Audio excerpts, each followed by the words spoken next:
In the vast expanse of our oceans and skies, machines and people have disappeared without leaving a single trace behind. These vanishing acts, from experienced pilots to massive ships, from routine flights to naval vessels, have created some of the most puzzling mysteries in modern history, from the depths of the Atlantic Ocean to the triangle of water near Bermuda, from cockpits of aircraft to the bridges of ships. These cases will take you into a world where the impossible seems to happen with disturbing regularity. Some of these mysteries involve advanced technology failing at critical moments. Others show experienced professionals making decisions that led to disaster. Many reveal how our understanding of physics, weather, and human behaviour still has gaps that can swallow entire crews without explanation. The truth behind these disappearances may be more disturbing than any fiction. The Man from Taured, 1954. The year was 1959, October to be exact. The bustling corridors of Tokyo's Haneda Airport were filled with the usual sounds of international travel, announcements echoing through the terminals, the shuffle of passengers moving between gates, and the steady hum of bureaucratic procedure that keeps the world's borders functioning. But on this particular autumn day, something would happen that would challenge everything we think we know about identity, nationality, and the very nature of reality itself. 3 months after that October day, the Tokyo Metropolitan Police would make an arrest that would baffle investigators for decades to come. A man, well-dressed and speaking multiple languages, was taken into custody on charges of identity fraud and document forgery. But this wasn't your typical passport scam or immigration violation. This was something that would spawn legends, theories about parallel universes, and questions that remain unanswered to this day. The arrest came after the suspect attempted to cash a check for 200,000 yen and a bank draft for $140 at a Tokyo bank. The amounts might seem modest by today's standards, but in 1959 this represented serious money. More importantly, the documents he presented raised immediate red flags with bank officials, not because of obvious forgery marks or suspicious signatures, but because of something far more puzzling. The country listed on his identification papers didn't exist. Let's step back to understand what led to this moment. In October 1959, a 36-year-old man who had become known to authorities as John Allen Kuchazigras arrived at Tokyo's Haneda Airport with his Korean wife. Immigration officials conducting routine passport checks encountered something that would haunt them for years. The passport this man carried bore all the hallmarks of official documentation: proper stamps, official seals, and the kind of detailed craftsmanship that marked legitimate travel papers. But there was one problem that no amount of official-looking documentation could solve. The passport claimed to be issued by a country called Taured. Immigration officers, trained to recognise documents from virtually every nation on Earth, found themselves staring at paperwork from a place that simply didn't exist on any map. The passport wasn't just a crude forgery. It was something more sophisticated and more disturbing. It was a complete fabrication of a nation, complete with governmental structure, capital city, and all the bureaucratic details that make a country real on paper. But here's where the story takes an even stranger turn. The man carrying this impossible passport wasn't some confused tourist or obvious criminal. He was articulate, well-travelled, and could speak multiple languages fluently. When questioned about his country of origin, he didn't stumble or show signs of deception. Instead, he calmly explained details about Taured as if it were as real as Japan itself. According to the man's account, Taured was located in the region where the Principality of Andorra actually exists, nestled between France and Spain in the Pyrenees Mountains. But when officials consulted maps and geographical references, they found only Andorra, a tiny nation that had existed for centuries, but certainly not the country of Taured that this mysterious traveller claimed as his homeland. The immigration officials found themselves in an unprecedented situation. They were dealing with a man who possessed documentation that was simultaneously authentic-looking and completely impossible. The passport showed evidence of previous travels, with stamps from various countries around the world. This suggested a long history of international travel, but travel from a place that couldn't possibly exist. What made the situation even more bewildering was the man's demeanour. He wasn't acting like someone caught in a lie or trying to perpetrate a fraud. Instead, he seemed genuinely confused by the officials' inability to recognise his country. He spoke about Taured with the casual familiarity of someone discussing their hometown, providing details about its culture, government, and geography that were remarkably consistent but completely unverifiable. The passport itself was described by those who examined it as being the size of a weekly magazine, much larger than typical travel documents. This unusual size should have immediately marked it as suspicious, yet it had apparently been accepted by immigration officials in multiple countries during the man's previous travels. The document contained stamps from various nations, suggesting that this impossible passport had somehow passed official scrutiny at numerous border crossings. As news of the incident spread through official channels, investigators began to piece together a more complex picture. The man claimed to have been travelling extensively, conducting business in various countries. He carried other documents that supported his story: business cards, hotel receipts, and correspondence that all referenced the mysterious nation of Taured. But every attempt to verify these documents led to dead ends.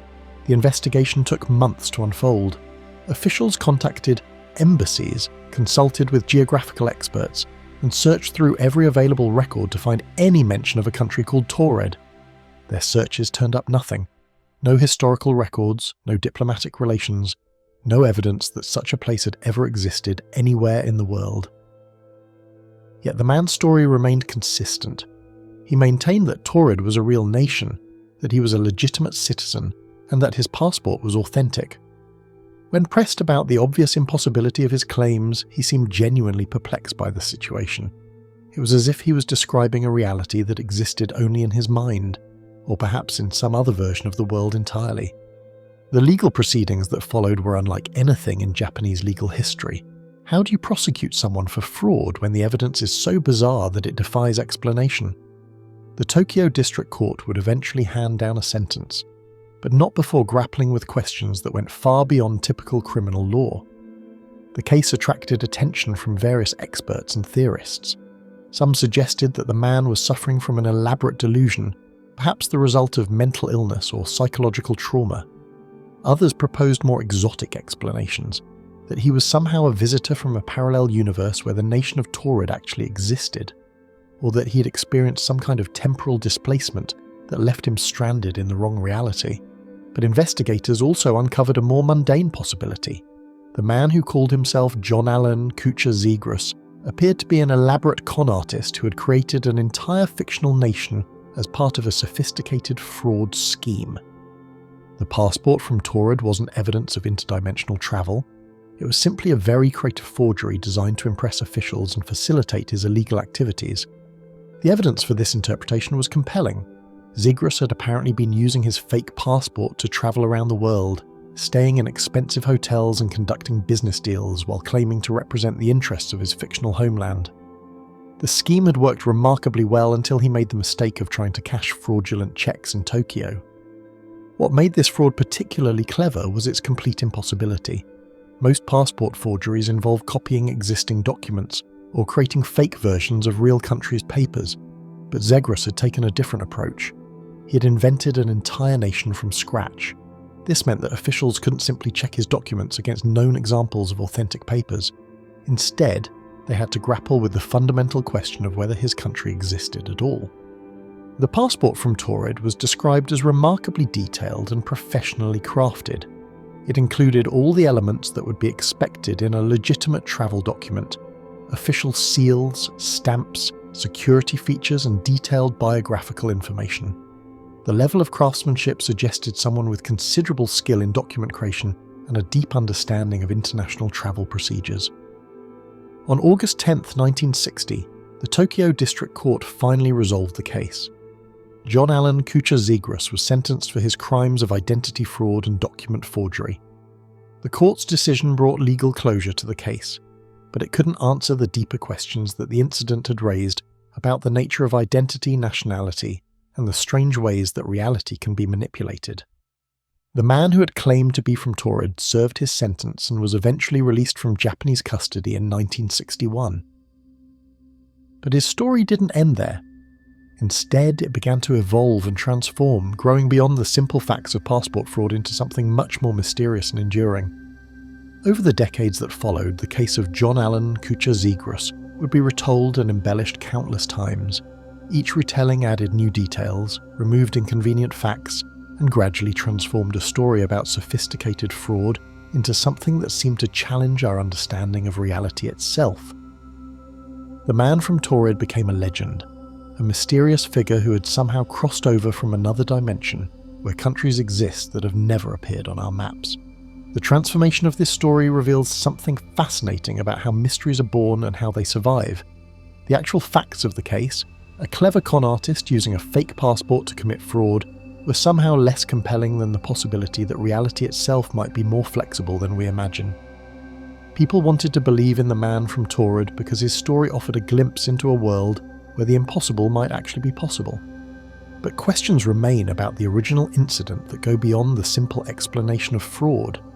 How did Zegras manage to travel internationally with such an obviously fake passport? Why did it take so long for authorities to realise that Taured didn't exist? And what happened to the man himself after his release from prison? The files from the Tokyo Metropolitan Police and the District Court contain the official version of events, but they don't capture the full strangeness of encountering someone who claimed to be from a place that never existed. The immigration officials who first processed Zegras's documents had to grapple with something that challenged their most basic assumptions about how the world works. The Moberly Jourdan of Versailles timeslip, 1901. The summer of 1901 marked a turning point in the academic world's understanding of what was possible. Two distinguished Oxford professors, both pioneers in women's education, would document an experience that challenged the very foundations of linear time. This was an era when the British Empire was at its height, when scientific rationalism was beginning to compete with spiritual movements, and when the newly emerging field of psychical research was attempting to apply scientific methods to phenomena that couldn't be easily explained. Charlotte Ann Elizabeth Moberly had already made her mark on history by 1901. Born in 1846, she was the daughter of George Moberly, the headmaster of Winchester College, one of England's most prestigious educational institutions. Her upbringing within the walls of Winchester had instilled in her a deep appreciation for scholarship and intellectual rigour.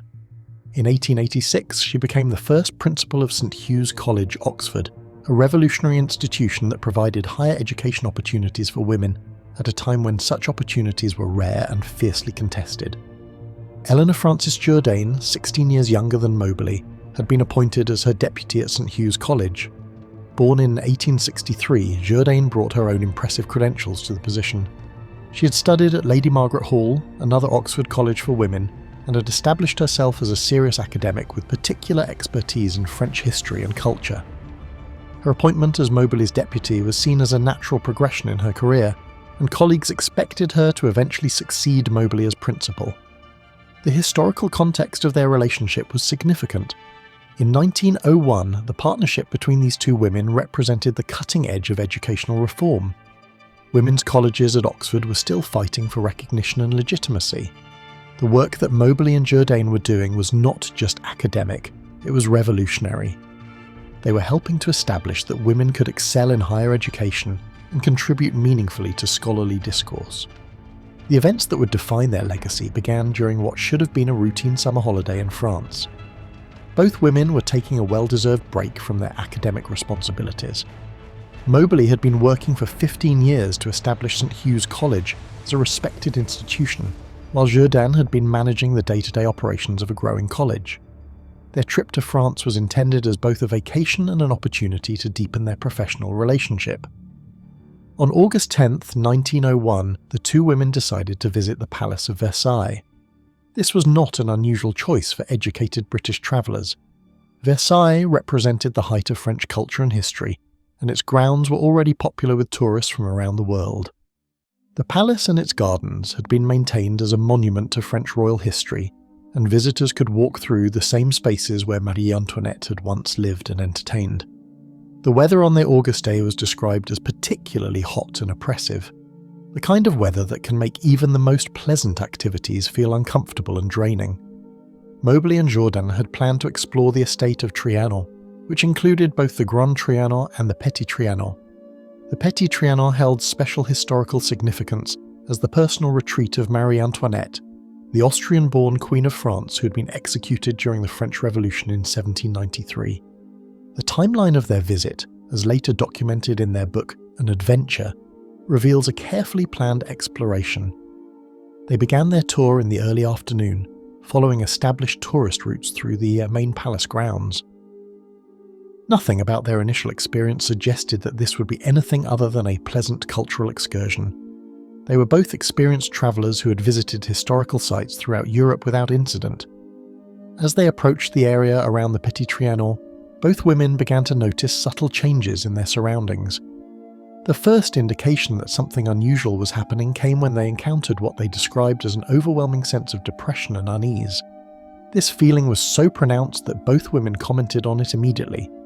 They described it as a heaviness in the air that seemed to affect their mood and perception. The geographical layout of the Petit Trianon estate becomes important to understanding what happened next. The buildings and gardens were arranged in a complex pattern that could easily confuse visitors, especially those unfamiliar with the area. There were multiple paths, unexpected clearings, and structures that weren't immediately obvious from the main approaches. This complexity would later become central to both supporting and debunking their account. According to their careful documentation, the women encountered several people during their walk who seemed somehow out of place. The first was a man they described as wearing unusual clothing that didn't match contemporary fashion. He was standing near a structure that they couldn't immediately identify, and his presence seemed somehow significant without being threatening. When they attempted to interact with him, he responded in a way that seemed both normal and subtly wrong. Their documentation reveals that both women were paying careful attention to details throughout their experience.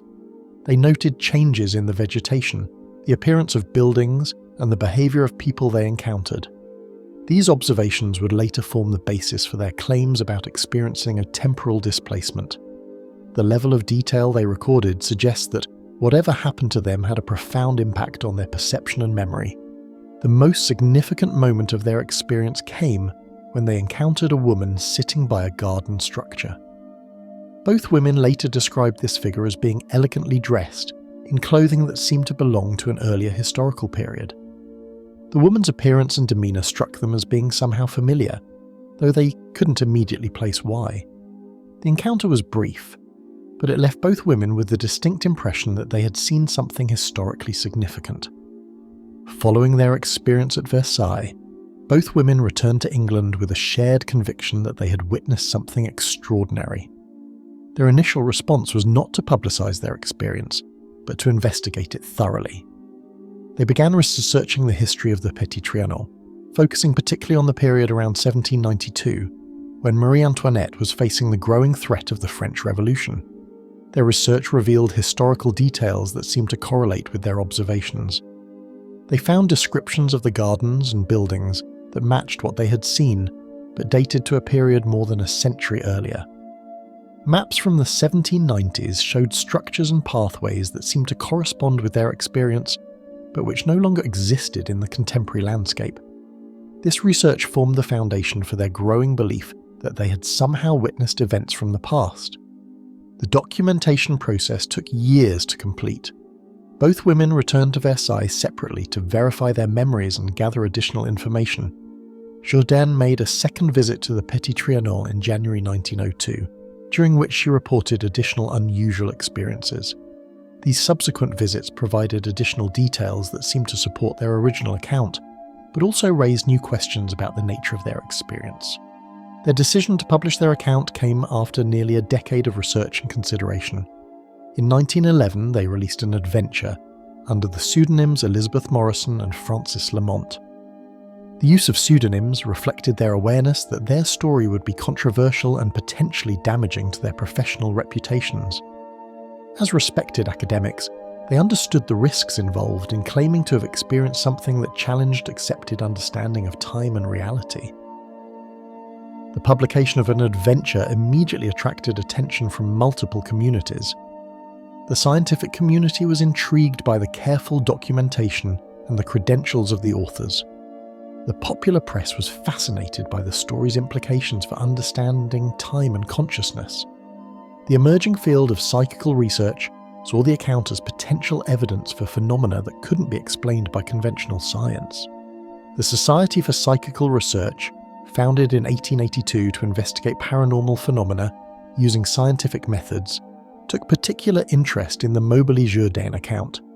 The Society had been documenting cases of apparitions, telepathy, and other unexplained phenomena for nearly 20 years. The Versailles case represented something new, a carefully documented account from credible witnesses that seemed to suggest the possibility of temporal displacement.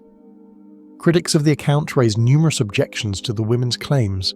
Some suggested that they had simply misinterpreted what they had seen, perhaps mistaking historical reenactors or costume performers for genuine historical figures. Others proposed that the women had experienced a shared hallucination, brought on by the heat and their pre-existing knowledge of Versailles' history. The most skeptical critics suggested that the entire account was a deliberate fabrication designed to gain attention. The debate over the Moberly Jourdain account continued for decades. Each new edition of An Adventure included additional documentation and responses to critics. The women maintained their story throughout their lives, never wavering in their conviction that they had experienced something genuinely extraordinary. Their consistency in the face of skepticism and criticism added weight to their account for some observers, while others saw it as evidence of shared delusion. The geographical and historical research undertaken by critics revealed both support and challenges for the women's account. Some details of their description matched historical records accurately, suggesting either genuine observation or careful research. Other elements seemed to contradict known historical facts, raising questions about the reliability of their memory and perception. The complexity of the evidence made definitive judgment difficult. The impact of the Moberly Jourdain case extended far beyond the specific claims about Versailles. It contributed to ongoing debates about the nature of time, memory, and perception. The case became a touchstone for discussions about the possibility of temporal anomalies and the limits of human consciousness. It also influenced the development of paranormal investigation techniques and the criteria used to evaluate extraordinary claims. The professional consequences for both women were significant but manageable. While some colleagues questioned their judgment, their established reputations as educators and scholars protected them from serious professional damage. Moberly continued as principal of St. Hugh's College until 1915, while Jourdain succeeded her in that position and served until her death in 1924. Their academic achievements were never overshadowed by their controversial claims. The legacy of their experience continued to influence researchers and writers long after both women had died. The case became a classic example of reported temporal displacement, cited in numerous studies of paranormal phenomena. It also contributed to the development of theoretical frameworks for understanding how consciousness might interact with time in ways that conventional physics couldn't explain. Modern analysis of the Moberly Jourdain case has benefited from advances in psychology, neuroscience, and historical research. Some researchers have proposed that the women experienced a form of cryptomnesia, the unconscious plagiarism of previously learned information that is later experienced as new or extraordinary.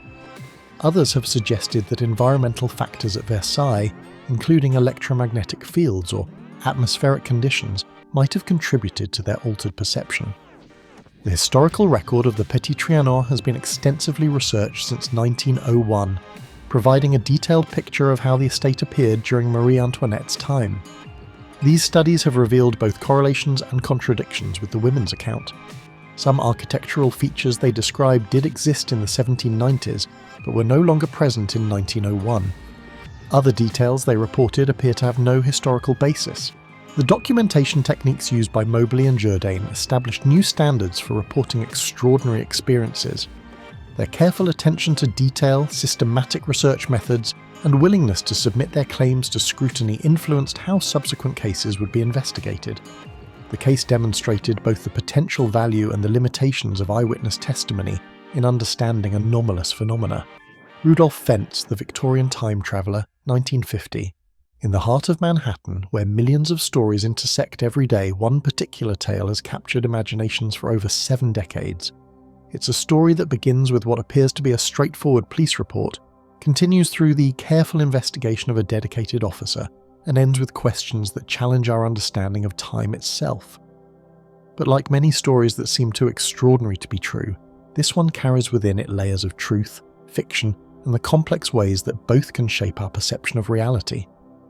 The story begins with the testimony of Captain Hubert V. Rime of the New York Police Department.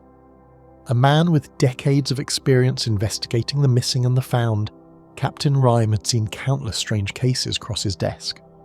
But in June 1950, he encountered something that would stay with him for the rest of his career. According to his account, a man was struck and killed by a taxi in Times Square under circumstances that defied easy explanation. Captain Rime's investigation began with what should have been routine procedures. The victim was a well-dressed man who appeared to be in his 30s, but his clothing seemed oddly out of place for 1950s New York. The man wore a black suit of a style that hadn't been fashionable for decades, along with button-up shoes and a top hat. Even more puzzling, he carried items that seemed to belong to another era entirely. The contents of the man's pockets, as documented by Captain Rime, painted a picture of someone who had somehow stepped out of the late 19th century. Among his possessions were business cards from a livery stable, brass tokens used for beer that hadn't been in circulation for decades, and a letter postmarked 1876. Most significantly, he carried identification that listed his name as Rudolph Fentz and his address as 5th Avenue, though not in the modern numbering system. Captain Rime's investigation methods reflected the thoroughness that characterized good police work of the era. He began by attempting to trace the man's identity through conventional means. The address on Fentz's identification led to a location that was indeed on 5th Avenue, but the building that stood there in 1950 bore no resemblance to the residential address suggested by the documentation. The investigation took an unexpected turn when Captain Rime consulted historical records and telephone directories. His search revealed that a Rudolph Fentz had indeed lived in New York City, but the records showed that this man had disappeared without a trace in 1876. The disappearance had been reported by his family at the time, but despite extensive searches, no sign of him had ever been found. According to the records, he'd simply vanished while out for an evening walk. Captain Rime's methodical approach led him to track down living relatives of the original Rudolph Fentz. His investigation eventually brought him to the apartment of an elderly woman who identified herself as Rudolph Fentz's daughter-in-law. She confirmed that her husband's father had indeed disappeared in 1876 and had never been found. The family had always assumed he had met with foul play or had suffered some kind of accident, but his body had never been recovered. The physical evidence that Captain Rime had collected seemed to support an impossible conclusion. The man killed in Times Square in 1950 appeared to be the same Rudolph Fentz who had disappeared 74 years earlier. More remarkably, he seemed not to have aged during the intervening decades. The clothing, the personal items, and even the man's apparent age all suggested that somehow time had stood still for him. Captain Rime's testimony about the case was detailed and compelling. He described the man's expression at the moment of the accident as one of complete bewilderment, as if he had suddenly found himself in an unfamiliar world. Witnesses reported that he had seemed confused and disoriented, looking around Times Square with the expression of someone who didn't recognize his surroundings. The investigation also revealed disturbing details about the man's final moments. According to Captain Rime, Fentz had been standing in the middle of Times Square, apparently unaware of the traffic around him. The taxi driver who struck him reported that the man had seemed oblivious to the danger of the busy street, as if he'd never encountered automobile traffic before. This behaviour was consistent with someone who had last experienced New York City in the 1870s, when horse-drawn carriages were the primary form of transportation. The livery stable business cards found in Fentz's possession provided another piece of the puzzle. Captain Rime's investigation revealed that the stable had indeed existed in the 1870s at the address listed on the cards. The business had been successful during that era, but had closed decades before 1950. The cards showed signs of age and wear, but they were in remarkably good condition for items that were supposedly over 70 years old.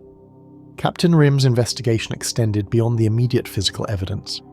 He interviewed numerous witnesses who had seen the man in Times Square before the accident. Their descriptions were remarkably consistent. A well-dressed man in outdated clothing who seemed confused and disoriented by his surroundings. Several witnesses mentioned that he'd been looking around as if he was trying to orient himself in an unfamiliar environment. The brass tokens found in Fentz's possession represented another piece of historical evidence. These tokens had been used in New York City during the 1870s as a form of currency for purchasing beer and other goods.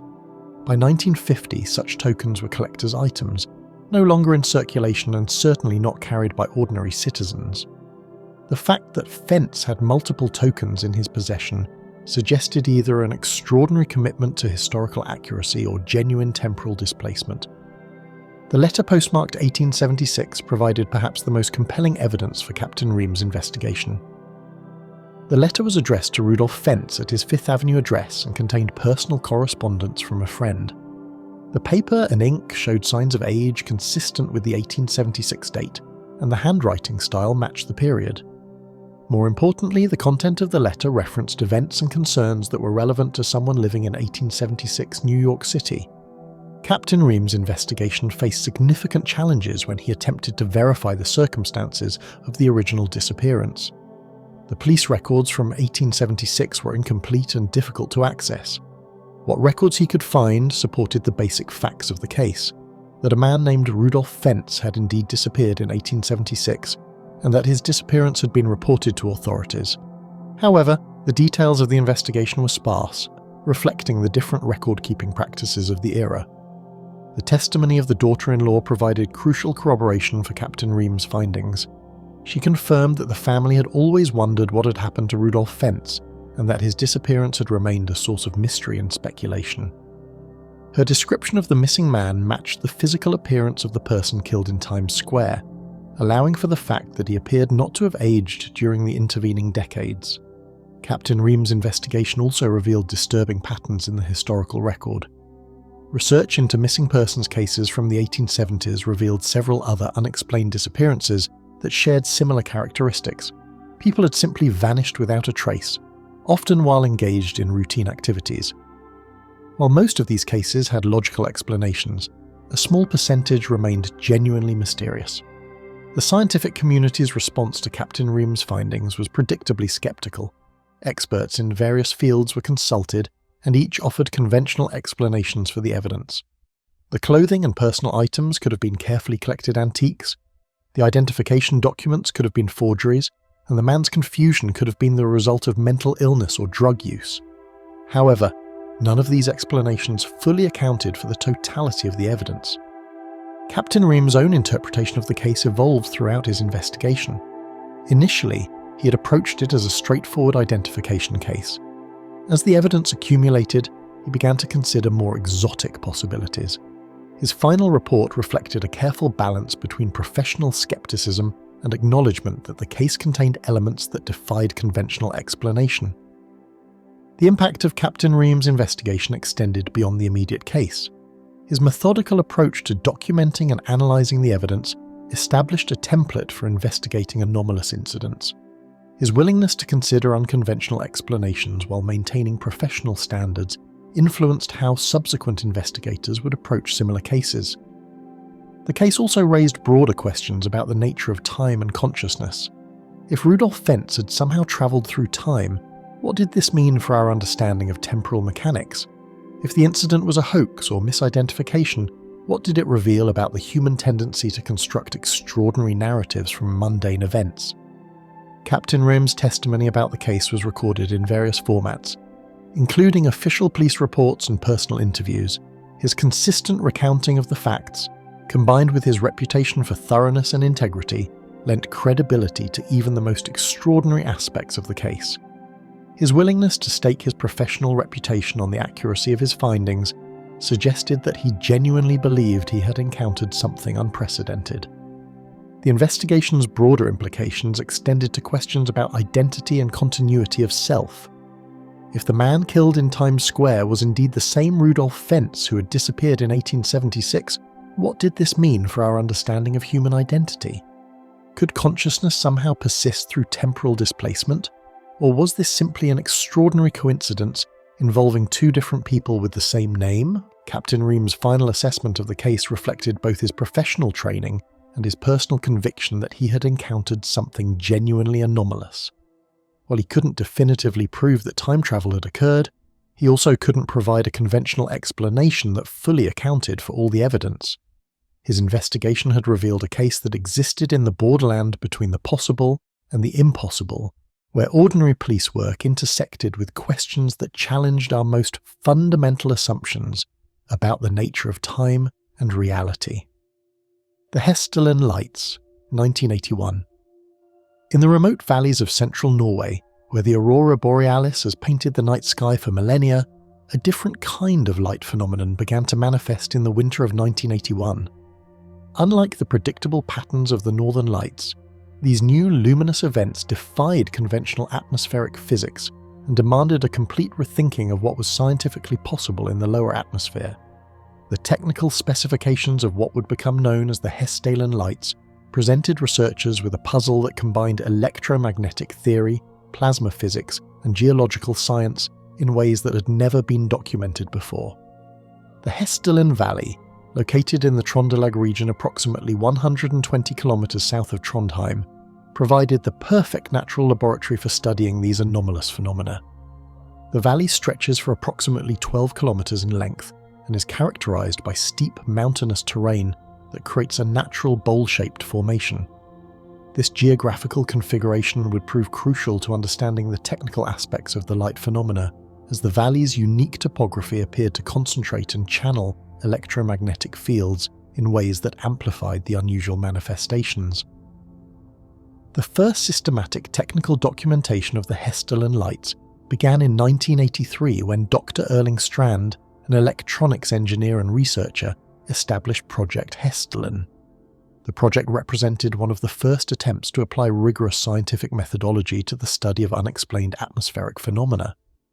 The technical approach involved deploying sophisticated monitoring equipment throughout the valley to capture data on electromagnetic emissions, atmospheric conditions, and the physical characteristics of the light phenomena as they occurred. The initial equipment array deployed by Project Hessdalen included magnetometers capable of detecting magnetic field variations down to 0.1 nanotesla, seismographs sensitive enough to record microtremors in the Earth's crust, and spectrum analyzers that could identify the electromagnetic signatures of the light phenomena across multiple frequency bands. The technical specifications of this equipment were designed to capture data that would normally be associated with much more powerful atmospheric events, yet the Hessdalen lights consistently produced measurable electromagnetic effects using this sensitive instrumentation. The electromagnetic spectrum analysis of the Hessdalen lights revealed technical characteristics that challenged conventional understanding of atmospheric plasma formation. The lights consistently produced emissions across a broad spectrum, from extremely low frequencies in the range of 0.5 to 10 Hz up through radio frequencies and into the visible light spectrum. This broad-spectrum emission pattern suggested that the phenomena involved complex electromagnetic processes that went far beyond simple electrical discharge or conventional plasma formation. Temperature measurements of the light phenomena presented additional technical challenges. Infrared thermography revealed that the lights typically maintained surface temperatures between 100 and 500 degrees Celsius, which was significantly lower than would be expected for plasma formations of comparable brightness. This temperature data suggested that the lights were operating through electromagnetic processes that were fundamentally different from conventional plasma physics, requiring new theoretical frameworks to explain their technical properties. The physical characteristics of the lights themselves defied conventional technical explanation. Measurements indicated that the phenomena could maintain coherent structures for periods ranging from a few seconds to over 2 hours, with some documented cases lasting even longer. The lights demonstrated the ability to change shape, size, and intensity while maintaining their electromagnetic coherence, suggesting control mechanisms that operated according to principles not yet understood by conventional physics. Spectroscopic analysis of the light emissions revealed the presence of multiple elements including iron, copper, zinc, and traces of rare earth metals. The technical significance of these spectral signatures became apparent when researchers began to correlate them with the geological composition of the Hessdalen Valley.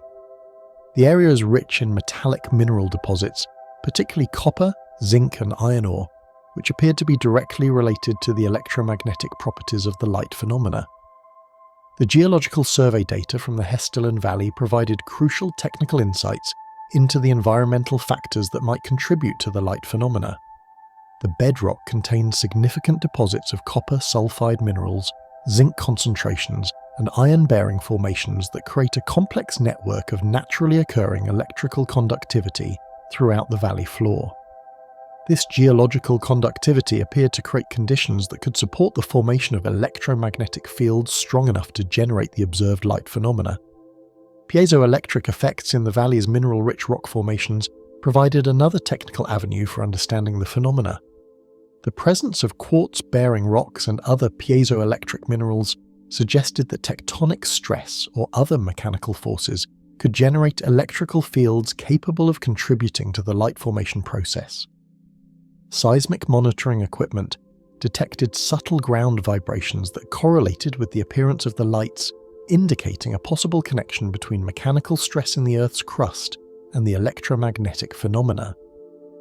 The atmospheric conditions in the Hessdalen Valley during light phenomena showed consistent technical patterns. Barometric pressure readings typically showed subtle variations before and during light events, while humidity levels often decreased in the immediate vicinity of the phenomena. Temperature gradients in the atmosphere above the valley created inversion layers that appeared to focus and concentrate the electromagnetic effects, creating conditions that enhanced the visibility and coherence of the light formations. Radio frequency monitoring revealed that the Hessdalen lights produced interference patterns across multiple frequency bands, affecting everything from AM radio reception to VHF communications. The technical analysis of these interference patterns showed that the lights generated coherent electromagnetic signals that could propagate for several kilometers beyond the valley, indicating that the phenomena involved significant amounts of electromagnetic energy organized in ways that conventional atmospheric physics could not explain. The installation of automated monitoring stations in 1998 provided continuous technical data collection that revealed patterns in the light phenomena that had not been apparent during earlier observational studies. The Hessdalen Automatic Measurement Station, equipped with CCD cameras, magnetometers and weather monitoring equipment, documented an average of 20 to 30 light events per year, with seasonal variations that correlated with changes in atmospheric pressure and geological activity. Computer analysis of the collected data revealed technical correlations between the light phenomena and various environmental factors. Solar activity, as measured by geomagnetic indices, showed statistical correlations with the frequency and intensity of the Hessdalen lights. During periods of increased solar activity, the lights appeared more frequently and with greater electromagnetic intensity, suggesting that the phenomena were influenced by external electromagnetic fields generated by solar-terrestrial interactions. The technical analysis of light behavior patterns revealed complex movement characteristics that defied conventional explanations. The lights demonstrated the ability to accelerate rapidly, make sharp directional changes, and maintain stable positions against atmospheric currents. Velocity measurements using triangulation techniques showed that the lights could move at speeds ranging from stationary to over 30,000 km per hour, with acceleration patterns that would be impossible for conventional aircraft or atmospheric phenomena. Database analysis of thousands of documented light events revealed technical patterns that suggested the phenomena operated according to consistent but unknown physical principles. The lights showed preferences for certain locations within the valley, particular atmospheric conditions, and specific times of day, indicating that their formation depended on reproducible environmental factors that could potentially be predicted and controlled. The electromagnetic field measurements around active light phenomena showed technical characteristics that resembled those of ball lightning, but with several crucial differences. While ball lightning typically lasts for only a few seconds and dissipates rapidly, the Hessdalen lights maintained coherent electromagnetic fields for much longer periods and demonstrated complex behavioral patterns that suggested some form of self-organization or control mechanism. Recent advances in plasma physics theory have provided new technical frameworks for understanding the Hessdalen lights. The concept of dusty plasma, which involves the interaction of charged particles with microscopic dust or mineral particles, offers a potential explanation for how the phenomena could maintain coherence while involving the metallic elements detected in spectroscopic analysis. This theoretical approach suggests that the lights might represent a previously unknown form of atmospheric plasma that operates under specific environmental conditions. The environmental factors that contribute to the formation of the Hessdalen lights appear to involve complex interactions between geological, atmospheric, and electromagnetic variables. The valley's unique combination of metallic mineral deposits, geographical configuration, and atmospheric conditions creates what researchers describe as a natural resonance chamber that can amplify and focus electromagnetic fields under specific circumstances. The technical lessons learned from 4 decades of studying the Hessdalen lights have contributed to advances in atmospheric physics, electromagnetic theory, and plasma research. The phenomena have demonstrated that the lower atmosphere can support electromagnetic processes that were previously thought to be impossible, leading to new theoretical models for understanding how complex electromagnetic systems can form and maintain coherence in natural environments. The monitoring techniques developed for studying the Hessdalen lights have been adapted for use in other areas of atmospheric research, including lightning studies, aurora research, and the investigation of other unexplained atmospheric phenomena. The technical methodologies established by Project Hessdalen have become standards for the scientific investigation of anomalous atmospheric events worldwide. The ongoing technical analysis of the Hessdalen lights continues to reveal new aspects of the phenomena that challenge conventional understanding. Recent measurements have detected quantum-scale effects in the electromagnetic fields associated with the lights, suggesting that the phenomena might involve quantum mechanical processes that operate on macroscopic scales. These findings have implications for theoretical physics that extend far beyond the original goal of explaining the lights themselves. The technical specifications of the monitoring equipment used to study the Hessdalen lights have evolved significantly since the 1980s, incorporating advances in sensor technology, data processing, and electromagnetic field measurement. Current monitoring systems can detect electromagnetic variations with unprecedented precision, revealing subtle aspects of the phenomena that were invisible to earlier instruments. The environmental impact of the Hessdalen lights appears to be minimal from a technical standpoint, with no detectable effects on local ecosystems or human health. The electromagnetic fields associated with the phenomena are strong enough to affect sensitive electronic equipment, but fall within ranges that are not harmful to biological systems. This technical characteristic has allowed researchers to study the phenomena without environmental concerns that might otherwise limit investigation. The Carroll A ghost ship, 1921. Dawn broke grey and stormy on January 31, 1921, along the treacherous waters of Cape Hatteras, North Carolina. The winter sea churned with the kind of violence that had earned this stretch of coastline its grim nickname, the Graveyard of the Atlantic. Through the wind-whipped spray and morning mist, Coast Guard surfman G.P. Brady spotted something that would haunt maritime investigators for decades to come. There, hard aground on the Outer Diamond Shoals, sat a magnificent 5-masted schooner, its white sails set as if caught in mid-voyage, yet eerily motionless against the breaking waves. The ship appeared to be in remarkably good condition despite its predicament. Her rigging was intact, her hull showed no obvious signs of damage, and her sails were properly set for navigation. Yet something was fundamentally wrong with this picture. No crew moved on her decks, no smoke rose from her galley, and no signals of distress flew from her masts. The Carroll A, Deering sat like a perfectly preserved monument to maritime mystery, abandoned by her crew of 11 men who had simply vanished without a trace. Coast Guard attempts to reach the vessel were initially frustrated by the rough seas and the dangerous location of the wreck. Diamond Shoals had claimed countless ships over the years, and the waters around the grounded schooner were treacherous even for experienced rescue crews. It wasn't until several days later that investigators were finally able to board the ghost ship and discover the full extent of the mystery that awaited them. What they found aboard the Carroll A Deering defied explanation. The ship was completely abandoned, but not in the chaotic way one would expect from a vessel in distress. Instead, the scene suggested a deliberate evacuation. Both of the ship's lifeboats were missing, along with all the crew's personal belongings. The ship's navigation equipment had been removed, the logbooks were gone, and even the crew's personal effects had been systematically cleared from their quarters. The galley told a story of interrupted routine. Food was still being prepared for a meal that would never be served, and the ship's cat remained aboard, apparently well fed and cared for until the final moments. The cargo hold contained a full load of coal exactly as it should have been for a vessel making the journey from South America back to the United States. Nothing had been disturbed in the hold, ruling out piracy as a simple explanation for the crew's disappearance. Most puzzling of all was the condition of the ship's anchors. Both anchor chains had been cut, not broken or lost through natural means, but deliberately severed. This detail suggested that the crew had been forced to abandon their anchors in haste, possibly while trying to escape from some unknown threat. The cut chains became a key piece of evidence in the investigation that would follow, though they raised more questions than they answered. The investigation into the Carroll A Deering's mystery began immediately, but it would quickly reveal that the ship's final voyage had been troubled from the very beginning.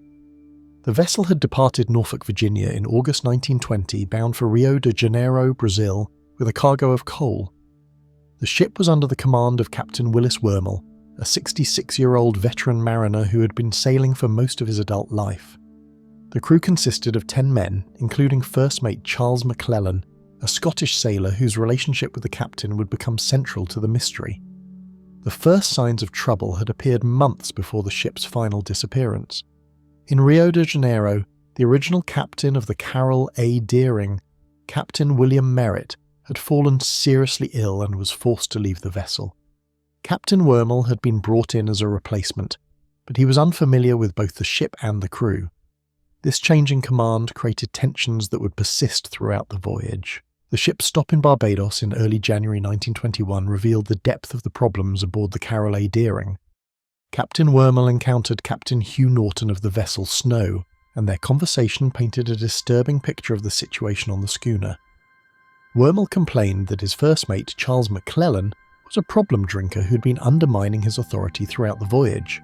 McClellan, for his part, had been openly critical of Wormel's seamanship and had made it clear that he resented serving under the replacement captain.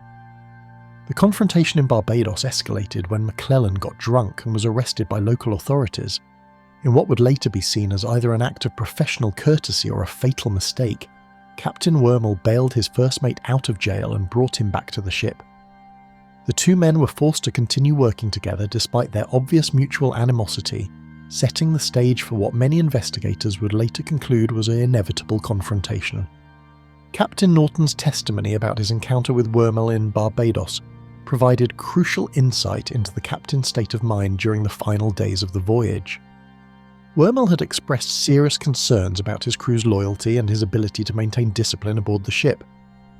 He had also made strange comments about threats he had received from unknown parties, though the nature of these threats remained unclear.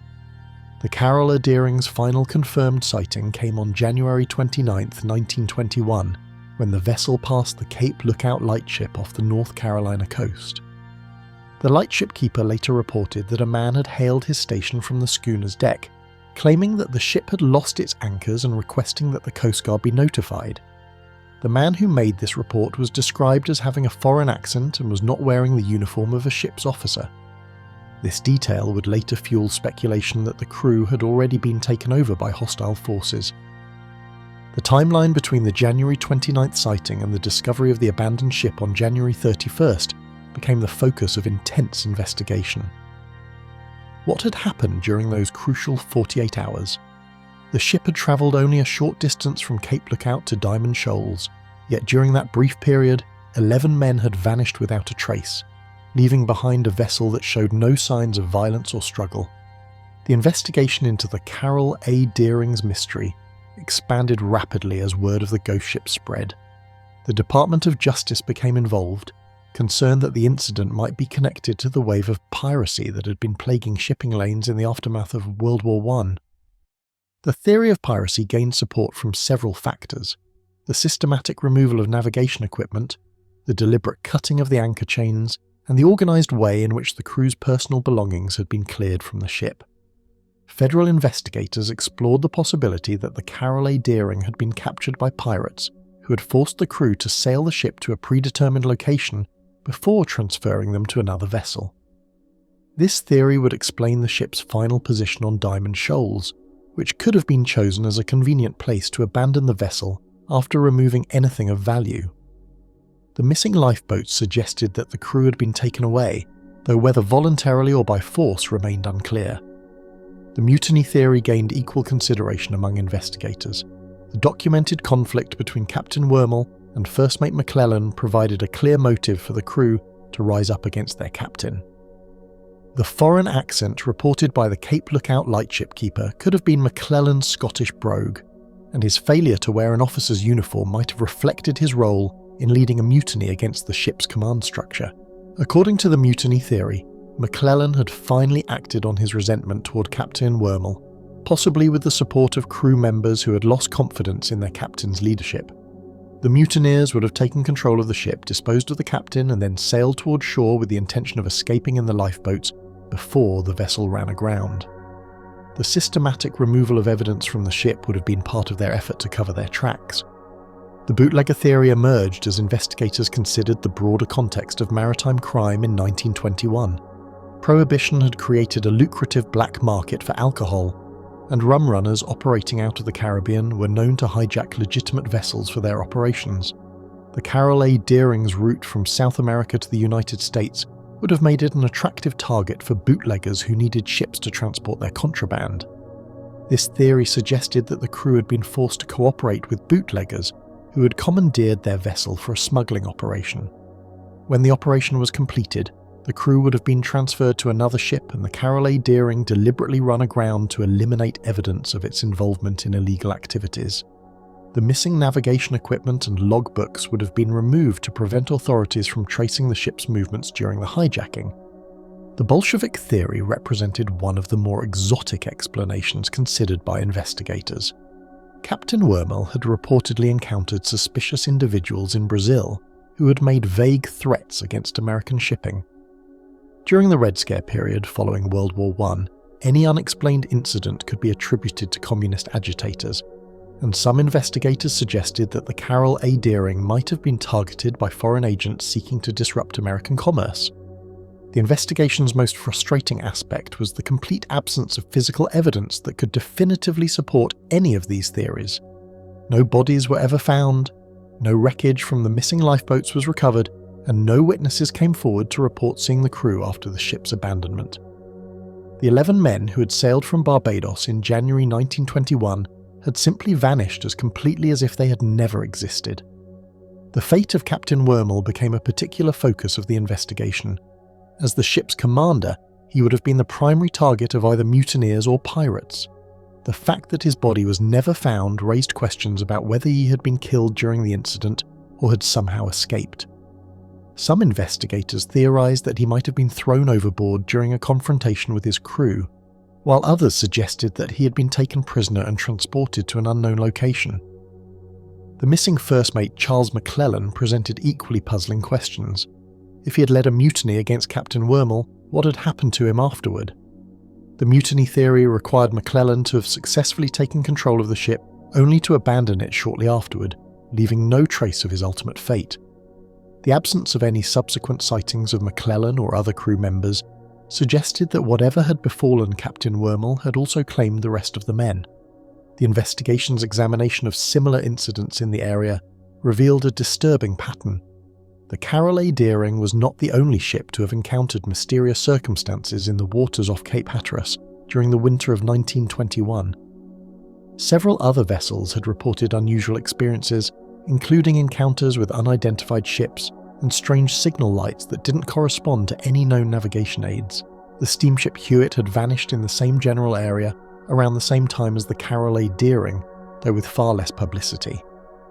The Hewitt's disappearance was attributed to heavy weather, but investigators began to wonder whether both ships might have fallen victim to the same unknown threat. The possibility that an organised pirate operation was targeting shipping in the area gained credibility as more incidents came to light. The environmental factors that might have contributed to the mystery were also examined. The Diamond Shoals area was known for its treacherous currents and unpredictable weather patterns. Some investigators suggested that the crew might have abandoned ship during a storm, believing that the vessel was in imminent danger of sinking. The systematic removal of equipment and personal belongings argued against this theory, but it couldn't be entirely ruled out.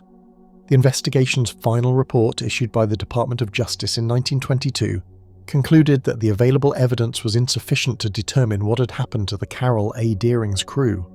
The report acknowledged that mutiny was the most likely explanation, but it also noted that piracy and other criminal activities couldn't be ruled out. The case was officially closed, but the mystery remained as compelling as ever. Bruce Gernon's Electronic Fog, 1970. On a clear December afternoon in 1970, 3 men boarded a new Beechcraft Bonanza, a 36 aircraft at Andros Island Airport in the Bahamas. expecting nothing more than a routine flight back to Florida.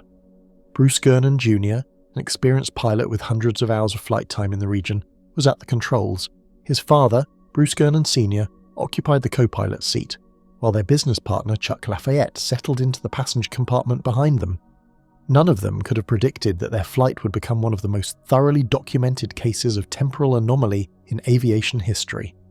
The Gernon family had been flying between Florida and the Bahamas since 1967, making this particular route at least a dozen times without incident. Their business interests required regular trips to Andros Island, and Bruce Jr. had accumulated considerable experience navigating the relatively short distance between the Bahamas and the Florida coast. The flight plan for December 4th, 1970 was straightforward, a northwest heading that would take them directly over the area that would later become known as the Bermuda Triangle. At precisely 3 p.m, Bruce Gernon engaged the aircraft's engine and began his takeoff roll from Andros Island. The weather conditions were ideal for flying, with clear skies and minimal wind. The Bonanza 36 was a high-performance aircraft, well suited for the kind of short-range flights that had become routine for the Gernon family business operations. Everything about the departure suggested that this would be another unremarkable journey across the shallow waters between the Bahamas and Florida. According to Gernon's detailed account, the first 30 minutes of the flight proceeded exactly as expected. The aircraft climbed to its cruising altitude and settled into the steady rhythm of normal flight operations. The 3 men aboard were relaxed and comfortable, discussing business matters and enjoying the spectacular views of the Caribbean waters below them. The aircraft's instruments showed normal readings, and radio communications with air traffic control were clear and routine. The first indication that something unusual was developing came when Gernon noticed a strange cloud formation ahead of their flight path. Initially, it appeared to be an ordinary cumulus cloud, the kind that frequently forms over warm ocean waters. However, as they approached the formation, it began to exhibit characteristics that Gernon had never encountered in his years of flying. The cloud seemed to be growing rapidly, expanding both horizontally and vertically in ways that defied normal meteorological patterns. Gernon's training and experience told him to avoid the unusual weather formation, but the cloud's rapid expansion made this increasingly difficult. Within minutes, what had started as a distant cloud had grown into a massive formation that blocked most of their intended flight path. The cloud's appearance was unlike anything in Gernon's experience. It had a distinctive electronic quality, as if it were somehow charged with electrical energy that made it glow with an unnatural luminescence. The decision to penetrate the cloud formation was not taken lightly. Gernon considered his options carefully, weighing the risks of flying through the unusual weather against the alternatives of turning back or attempting to fly around the massive formation. The cloud had expanded so rapidly that circumnavigation would require a significant detour, and the aircraft's fuel load made this option less attractive. After consulting with his father and business partner, Gernon made the decision to proceed through the cloud. The moment the aircraft entered the cloud formation, all 3 men knew they had encountered something extraordinary. The interior of the cloud was unlike anything they had ever experienced. Instead of the normal turbulence and reduced visibility associated with flying through weather, they found themselves in what Gernon would later describe as an electronic fog. A strange, electrically charged environment that seemed to affect both the aircraft's instruments and the perceptions of everyone aboard. The electronic fog exhibited properties that seemed to violate the normal laws of physics. Rather than the chaotic, turbulent environment typically found inside storm clouds, the fog created a tunnel-like structure that seemed to guide the aircraft forward. The walls of this tunnel appeared to be made of the same electronic fog, but they maintained a consistent shape and orientation that allowed the aircraft to fly through them as if following a predetermined path. Gernon's instrument readings during this phase of the flight became increasingly erratic. The compass spun wildly, unable to maintain a consistent heading. The altimeter showed readings that seemed to contradict the aircraft's obvious flight path. Most disturbing of all, the aircraft's electrical systems began to function in ways that defied explanation.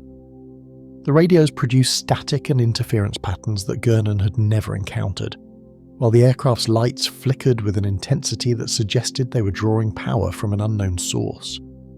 The most remarkable aspect of the electronic fog was its apparent effect on time itself. According to Gernon's careful reconstruction of the flight, the aircraft remained inside the fog for approximately 3 minutes. However, during those 3 minutes, the aircraft covered a distance that should have taken much longer to traverse. When the plane finally emerged from the fog, Gernon found himself approaching the Florida coast at a location that should have required at least another 30 minutes of flight time to reach. The immediate aftermath of the electronic fog experience was as puzzling as the event itself. As the aircraft emerged from the strange formation, Gernon attempted to contact Miami Air Traffic Control to report his position and request clearance for landing. The response he received from the control tower was both reassuring and deeply disturbing. The controllers confirmed that they had the aircraft on radar, but they also indicated that the plane had appeared on their screens suddenly, as if it had materialized out of nowhere. The radar confirmation of Gernon's position was crucial to validating his account of the incident. According to the air traffic controllers, the aircraft had simply appeared on their radar screens over Miami Beach, flying due west at an altitude and heading consistent with an approach to the Florida coast. The controllers had no record of the aircraft's previous position, and they were unable to explain how the plane had travelled from its last known position near Andros Island to its current location over Florida in such a short period of time. Gernon's father and business partner Chuck Lafayette served as crucial witnesses to the entire event. Both men confirmed the details of the encounter with the electronic fog, including the unusual visual effects, the strange behaviour of the aircraft's instruments, and the apparent compression of time during their passage through the formation. Their independent accounts of the incident provided corroboration for Gernon's more detailed technical observations. The physical effects of the electronic fog on the aircraft itself were documented in the days following the flight.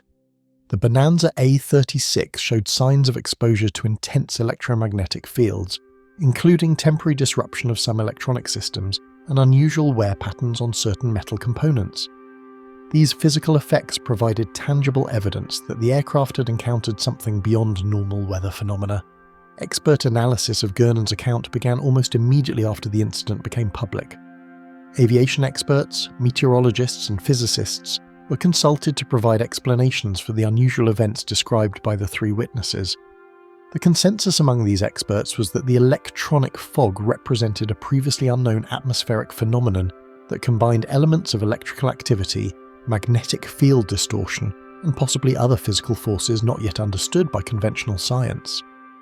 The temporal aspects of Gernon's experience attracted particular attention from theoretical physicists. The apparent compression of time during the 3-minute passage through the electronic fog suggested that the phenomenon might involve relativistic effects similar to those predicted by Einstein's theories of special and general relativity. However, the speeds and energies involved in the incident were far below the levels typically associated with such time dilation effects. Electromagnetic researchers focused on the electrical properties of the fog that had enveloped Gernon's aircraft. The description of the tunnel-like structure, the electronic appearance of the fog, and the effects on the aircraft's instruments all suggested the presence of powerful electromagnetic fields organized in ways that current scientific understanding could not explain. The possibility that these fields might somehow affect the flow of time itself opened new avenues of theoretical investigation. The meteorological community struggled to find conventional explanations for the rapid formation and unusual properties of the cloud that had engulfed Gernon's aircraft. While unusual weather phenomena are not uncommon in the Caribbean region, the electronic fog exhibited characteristics that went far beyond normal atmospheric processes. The structured, tunnel-like interior of the formation particularly challenged conventional meteorological models. Gernon's documentation of the incident has become increasingly detailed over the decades since the original flight. His careful reconstruction of the timeline, supported by air traffic control records and witness testimony, has provided researchers with one of the most thoroughly documented cases of temporal anomaly in modern history. The consistency of his account, combined with the physical evidence and official confirmation of the radar data, has made his case a cornerstone of serious research into time-related phenomena. The broader implications of Gernon's experience extend far beyond the specific details of his flight. The electronic fog phenomenon he described suggests that under certain conditions, the normal relationship between space and time might be altered in ways that allow for apparent violations of conventional physics. The fact that this occurred in a region already associated with unusual disappearances and navigational anomalies has led to new theories about the nature of the phenomena associated with the Bermuda Triangle. The technological implications of the electronic fog are equally significant. If the phenomenon represents a natural occurrence that can affect electromagnetic fields and temporal relationships, it might provide insights into new forms of propulsion or communication technology. The structured nature of the fog's interior suggests that it might be possible to artificially create similar conditions for scientific study or practical applications. The psychological impact of the experience on Gurnon and his passengers has been the subject of ongoing study. All three men reported feeling a sense of disorientation and unreality during their passage through the electronic fog, suggesting that the phenomenon might affect human consciousness, in addition to its physical effects on aircraft instruments and temporal relationships. This aspect of the incident has attracted attention from researchers studying the relationship between electromagnetic fields and human perception. The documentation of Gurnon's experience has influenced the investigation of similar incidents reported by other pilots and aircraft crews. The specific characteristics of the electronic fog, its electrical appearance, tunnel-like structure, and effects on time and instruments have become reference points for analysing other reports of unusual atmospheric phenomena. This systematic approach to documenting and analysing such incidents has contributed to a growing database of information about temporal anomalies. The ongoing investigation of Gurnon's case has revealed additional evidence that supports his account of the incident. Weather records from December 4, 1970 show unusual atmospheric conditions in the region where the electronic fog was encountered. Solar activity data from that period indicates increased electromagnetic activity that might have contributed to the formation of the phenomenon. These supporting data points have strengthened the credibility of Gurnon's testimony and provided additional avenues for scientific investigation. The case has also highlighted the importance of official documentation in validating extraordinary claims. The air traffic control records that confirmed Gurnon's sudden appearance on radar over Miami Beach provide crucial independent verification of at least some aspects of his account. Without this official confirmation, the incident might have been dismissed as the product of confusion or misperception. Gurnon's willingness to submit his account to scientific scrutiny has made his case one of the most thoroughly investigated incidents of its kind. He has participated in numerous documentaries, interviews, and research projects, consistently maintaining the accuracy of his original account while providing additional details that have emerged through careful analysis of the incident. Amelia Earhart's final flight, 1937. The summer of 1937 marked a pivotal moment in aviation history, when the boundaries between possible and impossible were being redrawn by pilots who dared to push the limits of human flight. Commercial aviation was still in its infancy, international air routes were largely experimental, and the very concept of circumnavigating the globe by air remained an extraordinary achievement, attempted by only the most skilled and determined aviators. Into this context stepped Amelia Earhart, already established as one of the world's most accomplished pilots, embarking on what would become the most famous disappearance in aviation history. Earhart's reputation as a pioneering aviator was already well established by 1937. She had become the first woman to fly solo across the Atlantic Ocean in 1932, following her earlier achievement as the first woman to fly across the Atlantic as a passenger in 1928. Her 1935 solo flight from Hawaii to California had further cemented her status as a skilled pilot willing to take calculated risks in pursuit of aviation advancement. The world flight she planned for 1937 was intended to be the crowning achievement of her career, demonstrating both her personal capabilities and the reliability of modern aviation technology. The historical context of Earhart's final flight cannot be separated from the broader technological and social developments of the 1930s.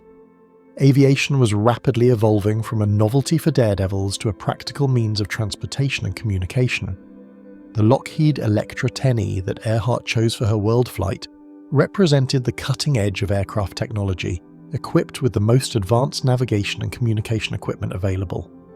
The flight was as much a test of these technologies as it was a demonstration of human courage and skill. The planning for Earhart's world flight began in earnest in 1936, supported by Purdue University through the Amelia Earhart Fund for Aeronautical Research. The university had purchased the Lockheed Electra specifically for this purpose, and the aircraft was modified extensively to carry the additional fuel needed for the long ocean crossings that would be required. The flight plan called for an eastward route that would take Earhart and her navigator across the Atlantic, through Africa and Asia, across the Pacific, and back to the United States. The selection of Frederick Noonan as navigator proved to be crucial to the expedition's planning and ultimate fate. Noonan was one of the most experienced navigators in the world, having played a key role in establishing many of Pan American Airways' trans-Pacific routes. His expertise in celestial navigation and dead reckoning was considered essential for the long overwater segments of the planned flight. However, Noonan's personal struggles with alcohol would later become a source of speculation about the flight's outcome.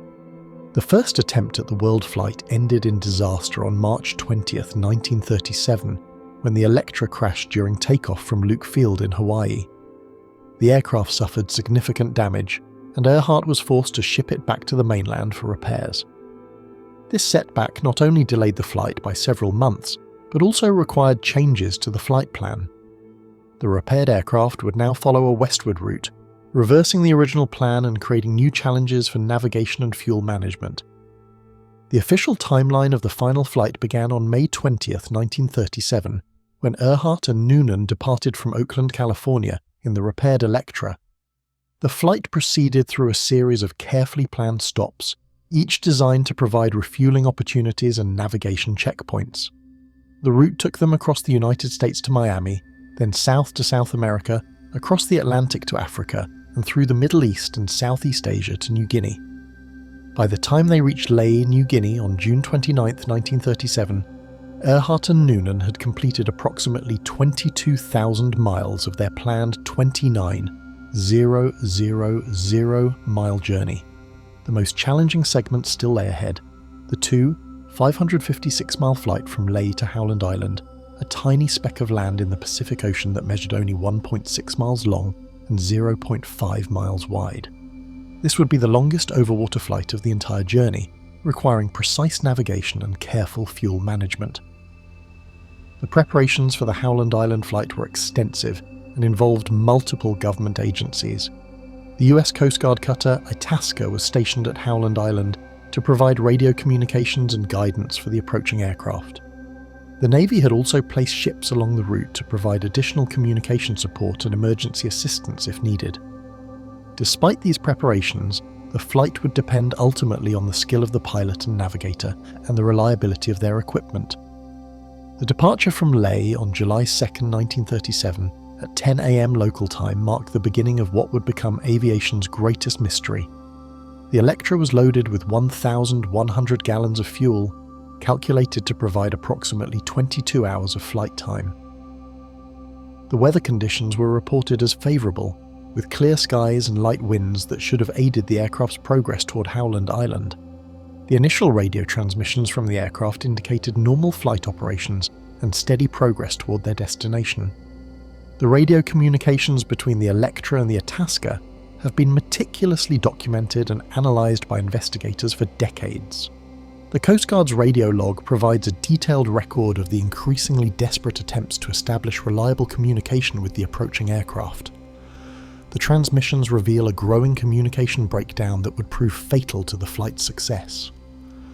At 7:42 a.m. Howland Island time on July 2nd, the Itasca received a transmission from Earhart stating, "We are on the line 157-337, running on line north and south. We are running north and south." This transmission indicated that the aircraft was approaching Howland Island along a sun line that Noonan had calculated, but it also revealed that they were having difficulty locating the island visually. The next significant transmission came at 8:43 a.m, when Earhart reported, "We are on the line of position 157-337, will repeat message. We will repeat this message. We are running north and south." The repetition of the same navigation information suggested that the crew was becoming increasingly concerned about their position and fuel situation. The final confirmed transmission from the Electra was received at 8:43 a.m.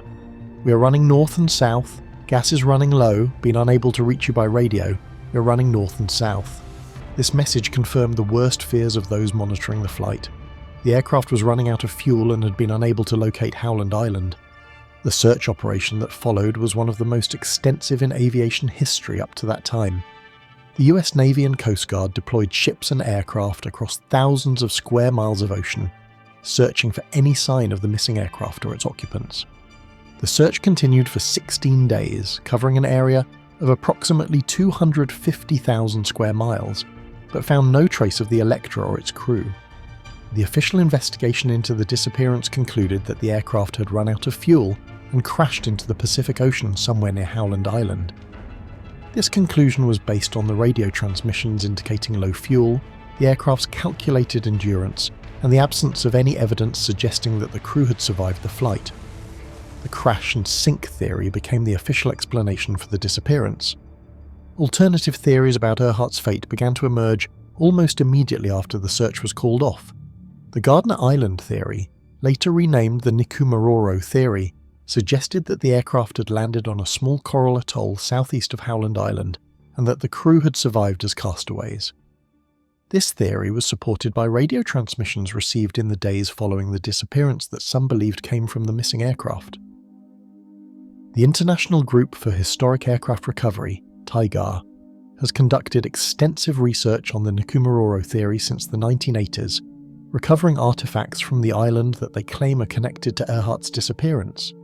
These artifacts include pieces of aluminum that match the specifications of the Electra's construction, personal items that could have belonged to Earhart, and human remains that some researchers believe could be those of the missing aviators. The Japanese capture theory represents another major alternative explanation for the disappearance. This theory suggests that Earhart and Noonan were captured by Japanese forces and held as prisoners, either because they had inadvertently flown over restricted military installations or because they were suspected of conducting espionage activities. Proponents of this theory point to eyewitness accounts from Pacific Islanders who claim to have seen American aviators in Japanese custody. The forensic analysis of evidence related to Earhart's disappearance has evolved significantly as technology has advanced. In 2018, researchers at the University of Tennessee conducted a new analysis of bone measurements from remains found on Nikumaroro in 1940, concluding that the bones were more likely to have belonged to a woman of Earhart's height and build than to a man, as had been previously determined. The radio transmission analysis has also benefited from modern technology. Researchers have used computer modelling to analyse the propagation patterns of radio signals in 1937, attempting to determine the likely range and reliability of communications between the Electra and ground stations. These studies have provided new insights into the communication difficulties that plagued the final flight.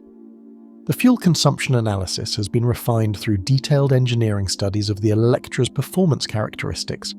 Researchers have calculated the aircraft's fuel consumption under various flight conditions, factoring in wind patterns, altitude changes, and power settings to determine the most likely flight path and endurance. These calculations have supported various theories about where the aircraft might have ended up. The impact of Earhart's disappearance on aviation safety and procedures was immediate and lasting. The incident highlighted the limitations of navigation and communication technology in 1937 and led to improvements in both areas.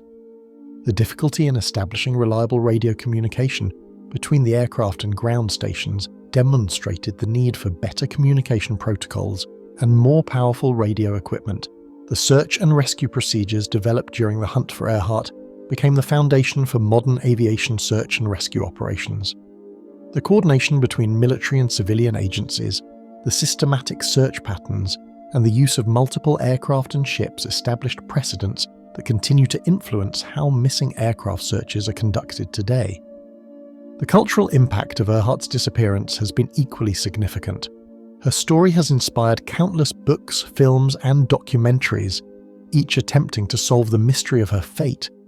The enduring fascination with her disappearance reflects not only the dramatic circumstances of her final flight, but also her significance as a pioneering figure in aviation and women's achievement. The technological lessons learned from the Earhart disappearance contributed to advances in aviation navigation and communication that would prove crucial during World War II. The experience of searching for a missing aircraft over vast ocean areas led to improvements in radio beacon systems, navigation aids, and aircraft tracking procedures that would save countless lives in the years that followed.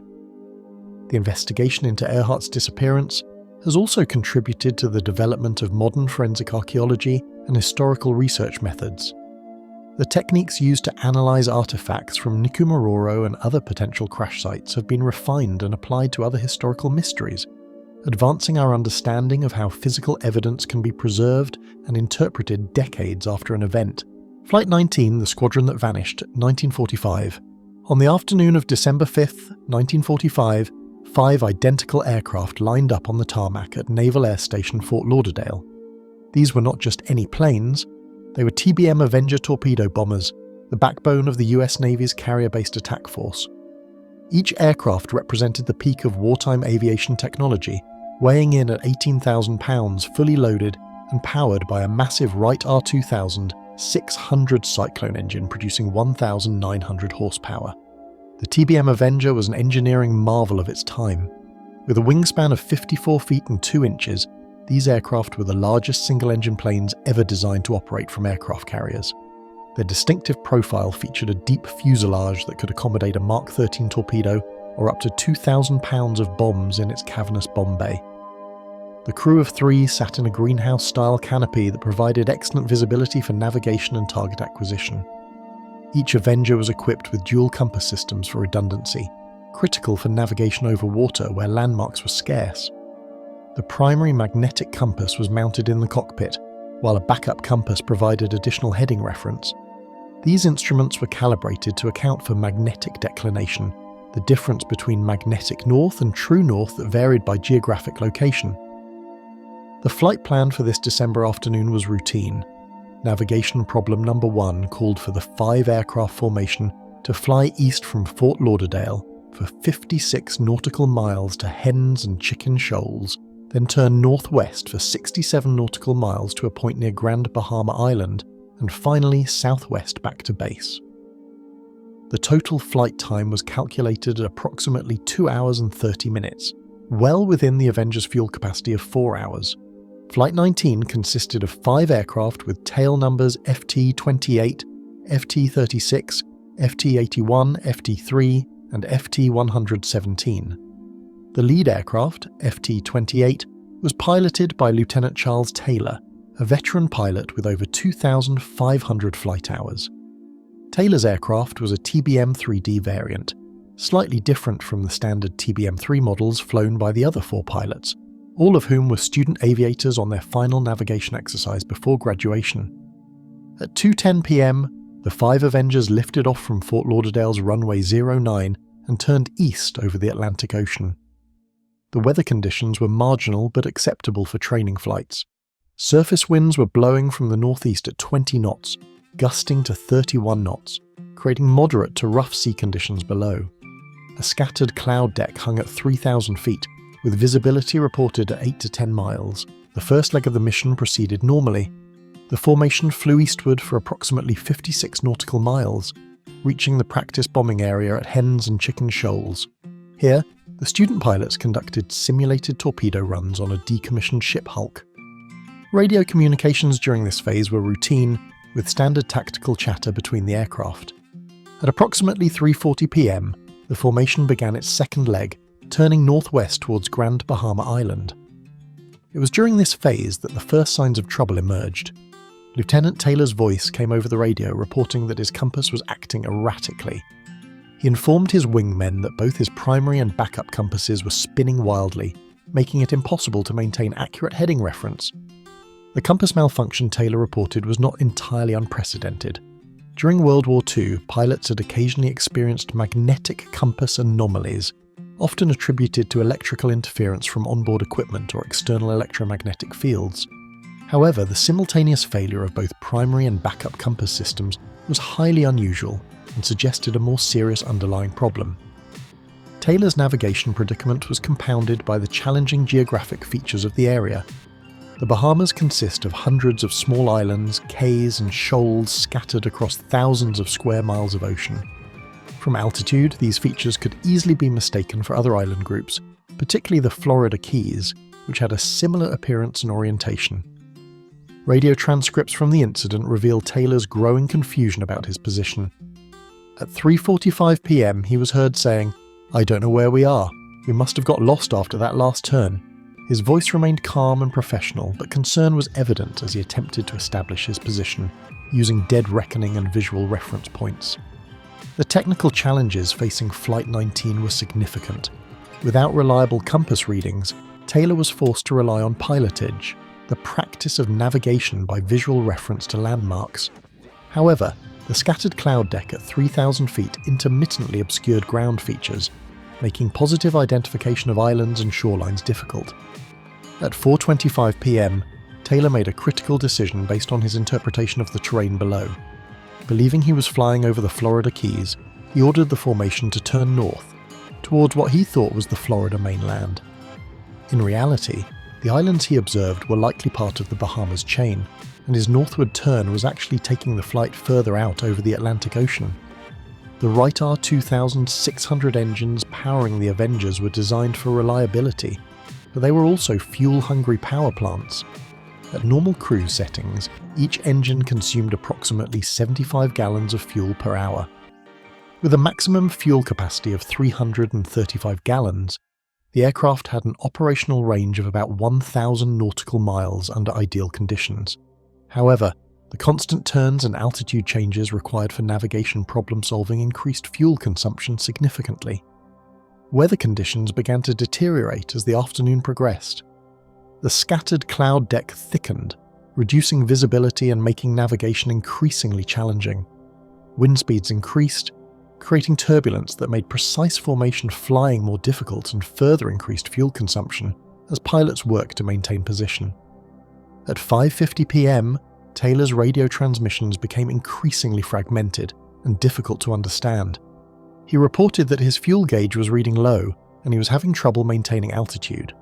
The other 4 aircraft in the formation reported similar fuel concerns, indicating that the extended flight time was pushing their endurance limits.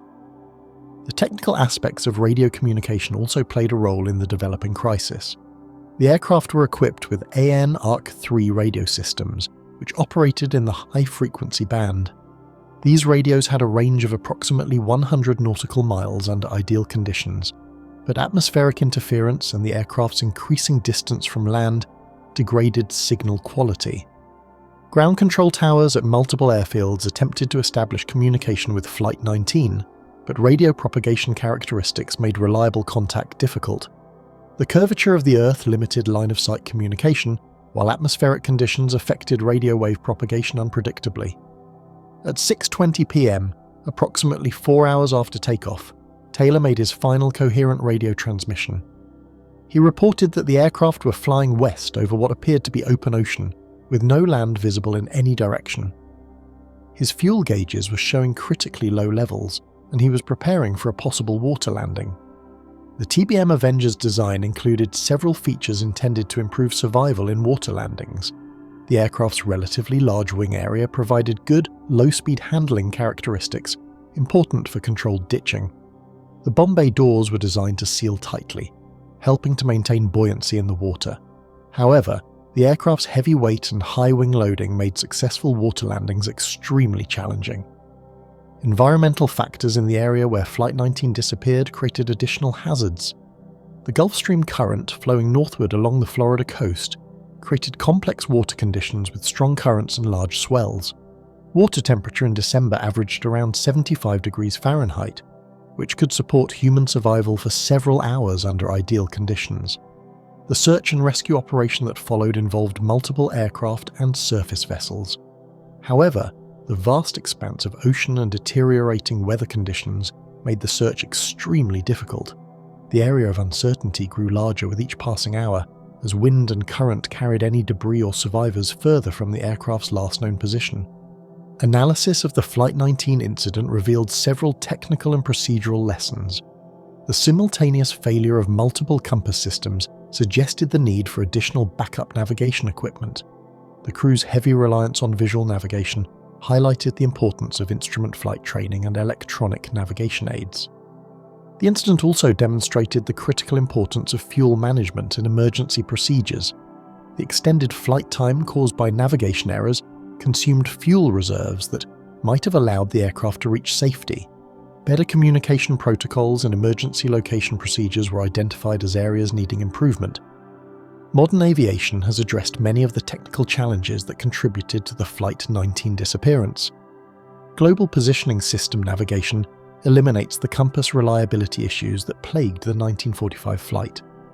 Improved radio communication systems provide better range and clarity. Enhanced weather forecasting helps pilots avoid dangerous conditions. However, the basic principles of navigation and flight safety remain unchanged. Pilots must still maintain situational awareness, manage fuel consumption carefully, and prepare for equipment failures. The lessons learned from Flight 19 continue to influence pilot training and aircraft design more than 7 decades later. The technical investigation into Flight 19's disappearance examined multiple factors including mechanical failure, human error, and environmental conditions. While the exact cause remains officially undetermined, the evidence points to a combination of compass malfunction, navigation error, and fuel exhaustion as the most likely explanation. Weather analysis from December 5, 1945, showed that conditions deteriorated throughout the afternoon, with increasing wind speeds and decreasing visibility. These factors would have made navigation more challenging and increased fuel consumption, contributing to the squadron's inability to return to base. The Shag Harbor UFO incident, 1967. Laurie Wickens was just 18 years old when he witnessed something that would change his life forever. On the evening of October 4, 1967, he was sitting in his car with 3 friends along Highway 3 near Shag Harbor, Nova Scotia, when he noticed 4 bright orange lights moving in formation across the dark sky. The lights were unlike anything he had ever seen before, glowing with an intensity that seemed to pulse against the night. As the young man watched in amazement, the lights suddenly dove toward the water and disappeared beneath the surface with a flash. "I knew right away it wasn't a plane," Wickens would later tell investigators. "The lights were too bright, too orange, and they moved in a way that didn't make sense for any aircraft I knew about." The teenager's immediate reaction was to rush to the nearest telephone and call the Royal Canadian Mounted Police Detachment in Barrington Passage. His voice shaking with excitement, he reported what he believed to be a plane crash in the waters off Shag Harbor. Wickens wasn't alone in his observation. Norman Smith, another local resident, was driving home from work when he saw the same orange lights descending toward the water. Smith's account matched Wickens' description almost perfectly. He described 4 lights arranged in a straight line, moving silently through the air before suddenly tilting and diving into the ocean. The impact created a bright flash that lit up the water for several seconds. "It was like nothing I'd ever seen before," Smith recalled years later. "The lights were so bright they reflected off the water, and when they went down, there was this enormous splash, and then this yellowish foam spread out across the surface." Smith, like Wickens, immediately thought an aircraft had crashed and felt compelled to report the incident to authorities. The telephone lines at the RCMP detachment were busy that night.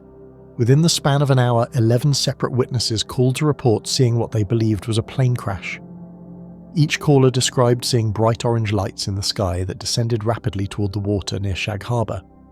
The consistency of these reports was remarkable, with witnesses describing the same formation of lights, the same orange coloration, and the same dramatic descent into the ocean.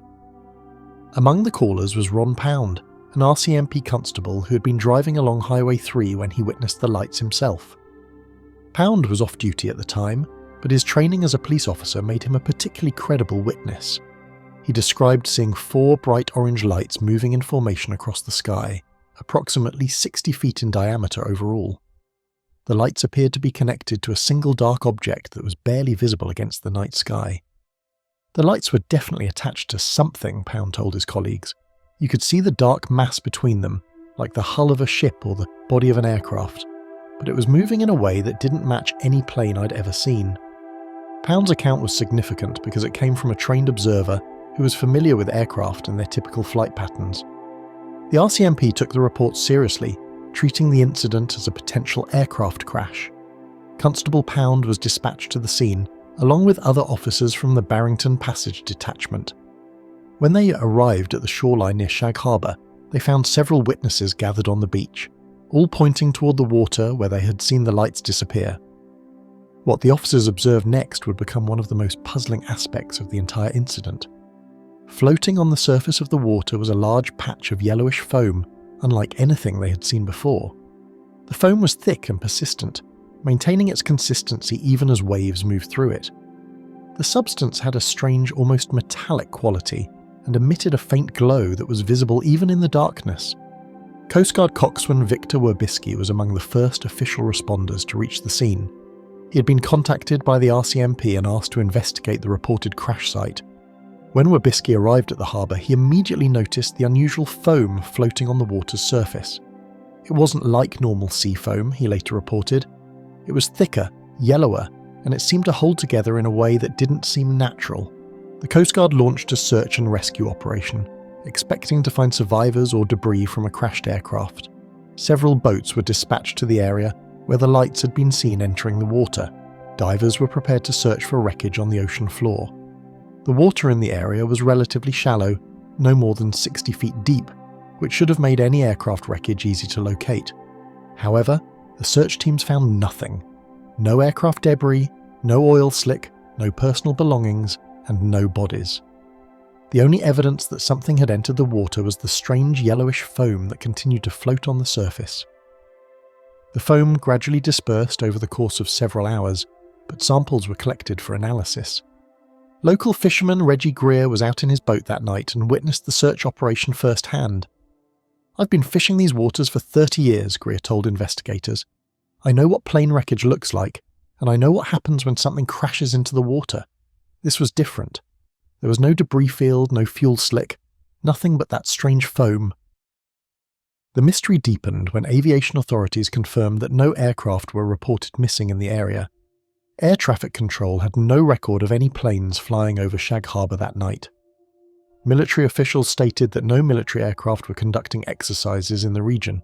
Commercial airlines reported all their flights accounted for, with no missing aircraft. Dr. Robert Stanton, a marine biologist who later examined samples of the foam, described it as unlike any naturally occurring substance he had encountered. The foam contained traces of elements that don't typically appear in seawater, he reported. There were metallic compounds present that suggested some kind of artificial origin, but nothing that matched any known aircraft materials. The search operation continued for 3 days, with Coast Guard vessels and divers systematically combing the area. RCMP officers interviewed dozens of witnesses, taking detailed statements about what they had observed. The consistency of the witness accounts was remarkable, with multiple independent observers describing the same sequence of events. Among the most compelling witnesses was Robert Jameson, a commercial airline pilot who happened to be in the area that night. Jameson had extensive experience flying various aircraft types and was familiar with the appearance of planes in distress.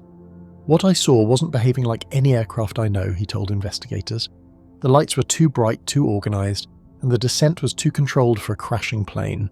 The official investigation involved multiple agencies, including the RCMP, the Canadian Coast Guard, the Royal Canadian Navy, and the Royal Canadian Air Force. Each agency approached the incident from their own perspective, but all reached the same conclusion. Something had entered the water near Shag Harbor, but it wasn't a conventional aircraft. Captain William Montague of the Royal Canadian Navy supervised the underwater search operation. His divers used sonar equipment to scan the ocean floor but found no wreckage or debris.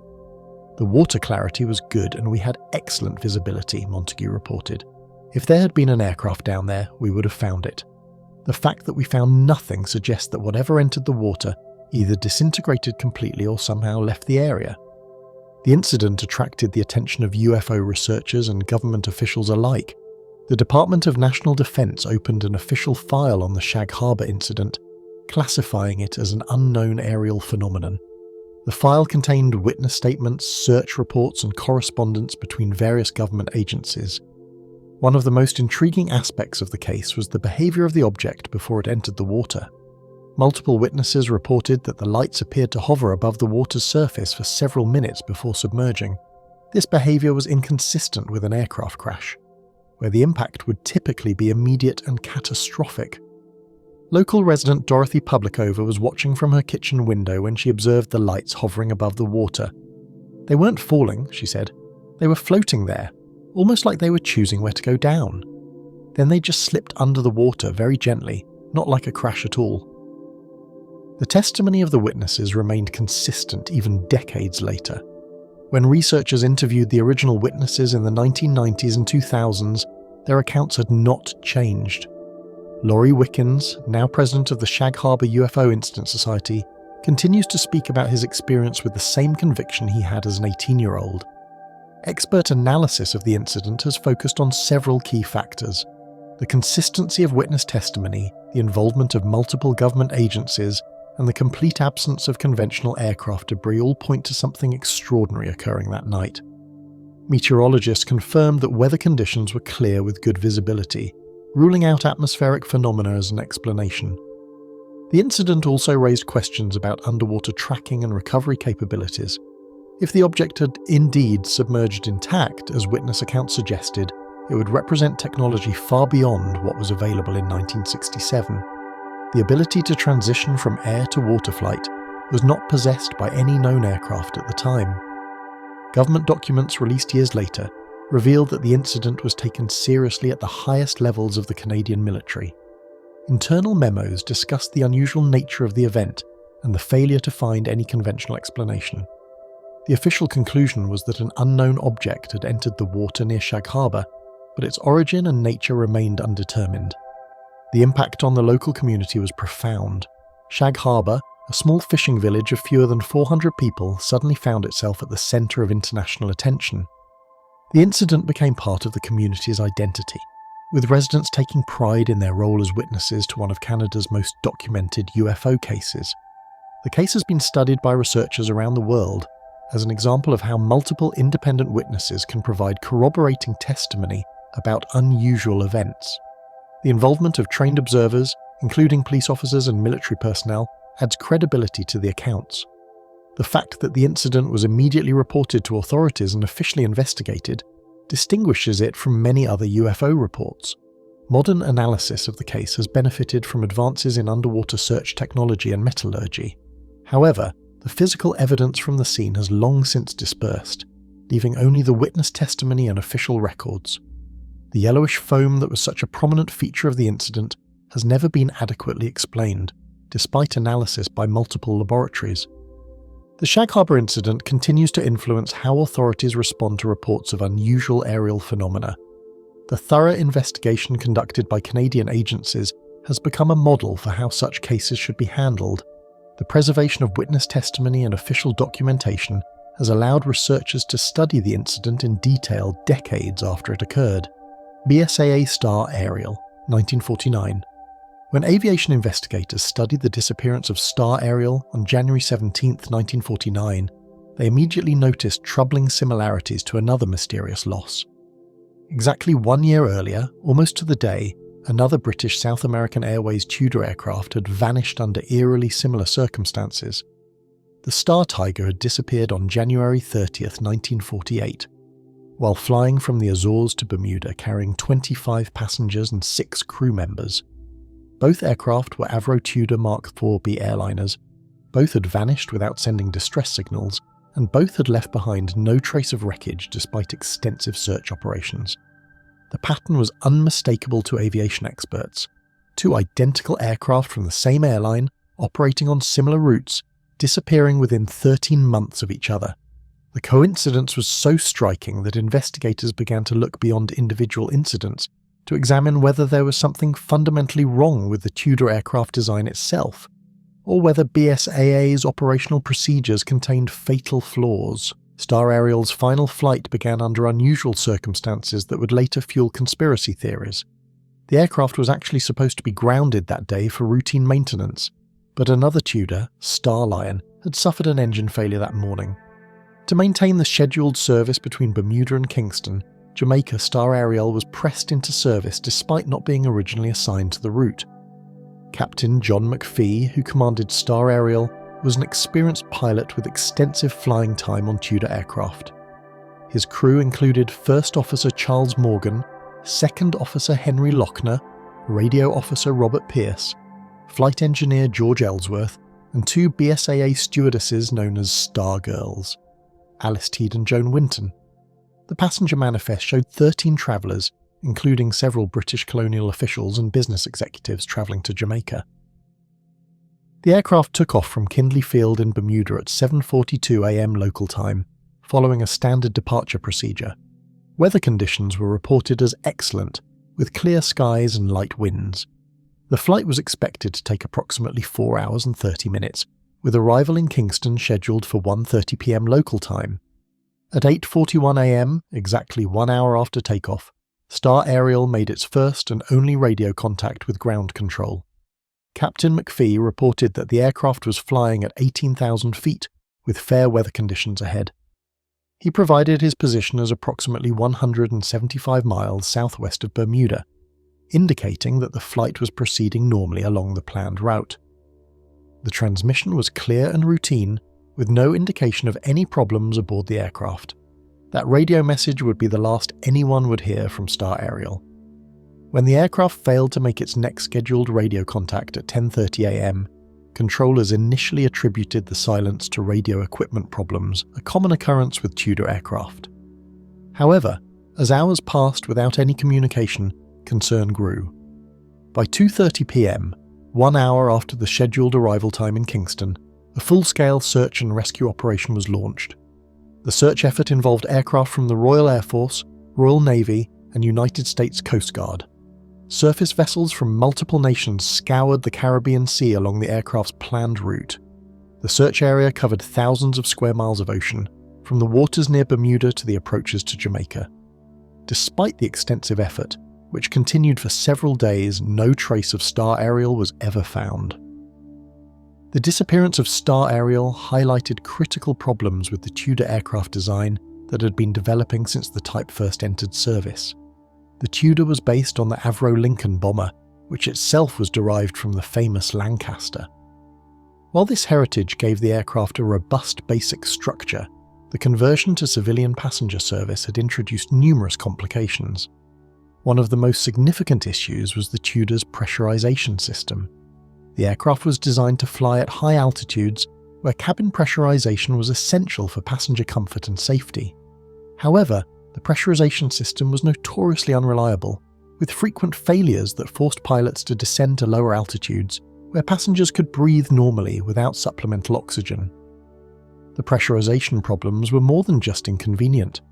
They created structural stress on the aircraft's fuselage as it was repeatedly pressurized and depressurized during flight. This cycling put enormous strain on the aircraft's aluminum skin and could lead to metal fatigue and potential structural failure. Several Tudor aircraft had experienced pressurization-related emergencies, including incidents where windows had blown out or cabin doors had failed. Another major concern was the Tudor's electrical system. The aircraft relied heavily on electrical power for its navigation equipment, radio communications, and flight instruments. However, the electrical system was prone to failures, particularly in the humid conditions often encountered over tropical oceans. Electrical problems could disable multiple systems simultaneously, leaving pilots unable to navigate accurately or communicate with ground control. The Tudor's fuel system also presented unique challenges. The aircraft used a complex fuel transfer system that moved fuel between multiple tanks to maintain proper weight distribution during flight. This system required careful monitoring and could malfunction if not properly maintained. Fuel system failures could lead to engine shutdown or, in extreme cases, fire or explosion. Maintenance records from BSAA revealed a troubling pattern of recurring problems with Tudor aircraft. The airline's maintenance logs showed frequent repairs to pressurization systems, electrical components, and fuel system elements. Many Tudor flights were delayed or cancelled due to technical problems, and several aircraft had experienced in-flight emergencies that forced them to make unscheduled landings. The airline's operational procedures also came under scrutiny. BSAA was attempting to maintain scheduled service across the Atlantic and Caribbean, using aircraft that were still experiencing significant technical problems. The pressure to keep flights on schedule may have led to shortcuts in maintenance procedures or pressure on pilots to continue flights despite equipment malfunctions. Weather analysis of the area where Star Ariel disappeared revealed another potential factor. The Caribbean Sea in January 1949 was experiencing unusually severe weather patterns, with tropical storms and high winds affecting large areas of the region. While the weather was reported as good at the time of takeoff, conditions could have deteriorated rapidly along the flight route. The investigation into Star Ariel's disappearance was complicated by the complete lack of physical evidence. Unlike other aircraft accidents where wreckage provided clues about the cause of the crash, Star Ariel had simply vanished. This made it impossible to determine whether the aircraft had suffered structural failure, caught fire, or encountered some other catastrophic event. Investigators did identify several scenarios that could explain the disappearance. A sudden pressurization failure at high altitude could have incapacitated the crew and passengers, causing the aircraft to continue flying on autopilot until it ran out of fuel. An electrical system failure could have disabled the radio and navigation equipment, leaving the crew lost and unable to find their destination. A fuel system malfunction could have caused engine failure or fire, leading to a crash into the ocean. The timing of Star Ariel's disappearance raised additional questions. The aircraft vanished exactly 1 hour after takeoff, just as it was making its first routine radio contact. This suggested that whatever happened occurred suddenly and without warning, giving the crew no time to send a distress signal or attempt emergency procedures. Comparison with the Star Tiger incident revealed striking similarities. Both aircraft had disappeared approximately 1 hour after their last radio contact. Both had been flying over open ocean at high altitude when they vanished. Both had experienced good weather conditions at the time of their last transmission. The parallels were too numerous to ignore and suggested a common cause. The Tudor aircraft's design heritage from military bombers created additional problems in civilian service. Military aircraft were designed to be operated by highly trained crews with extensive maintenance support. The conversion to civilian operation required different procedures and training, but many of these adaptations were still being developed when the Tudor entered service. Pilot training on Tudor aircraft was also problematic. The aircraft's complex systems required extensive training to operate safely, but BSAA was under pressure to train pilots quickly to meet operational demands. Some pilots may not have been fully familiar with all the aircraft's systems and emergency procedures. The disappearance of Star Ariel marked a turning point for British South American Airways. The loss of 2 expensive aircraft and their passengers and crew within 13 months was a financial and operational disaster. The airline's insurance costs skyrocketed, and public confidence in the Tudor aircraft plummeted. Aviation authorities began to question whether the Tudor aircraft should continue in passenger service. The combination of technical problems, operational challenges, and mysterious disappearances suggested that the aircraft was not ready for reliable commercial operations. Several other airlines that had ordered Tudor aircraft cancelled their contracts or delayed deliveries. The investigation into both Star Ariel and Star Tiger eventually led to significant changes in aviation safety procedures. New requirements were established for aircraft certification, maintenance procedures, and pilot training. The incidents highlighted the need for better understanding of high-altitude flight operations and the importance of redundant safety systems. Modern aviation experts studying the Star Ariel case have identified several factors that likely contributed to the disappearance. The aircraft's pressurization system problems, electrical system vulnerabilities, and complex fuel system all presented potential failure modes that could have led to catastrophic results. The combination of these technical issues with operational pressures and inadequate maintenance procedures created a dangerous situation. The Varginha UFO incident, 1996. The afternoon of January 20th, 1996, began like any other Saturday in Varginha, Brazil. Liliane Silva, just 16 years old, was walking through an abandoned lot with her 14-year-old sister Valkyria and their friend Katia Xavier, who was 21. The 3 young women were taking a shortcut through the vacant area near the Jardim Mandeira neighbourhood when they noticed a strange smell, like ammonia mixed with something else they couldn't identify. What happened next would change their lives forever and thrust their small city into the centre of one of the most documented UFO cases in Brazilian history.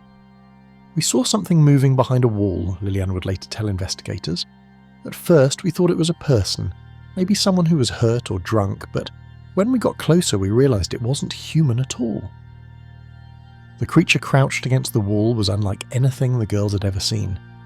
It was about 4 feet tall with brown, oily-looking skin, large red eyes, and what appeared to be 3 horn-like protrusions on its head. The being seemed to be in distress, breathing heavily and making soft moaning sounds.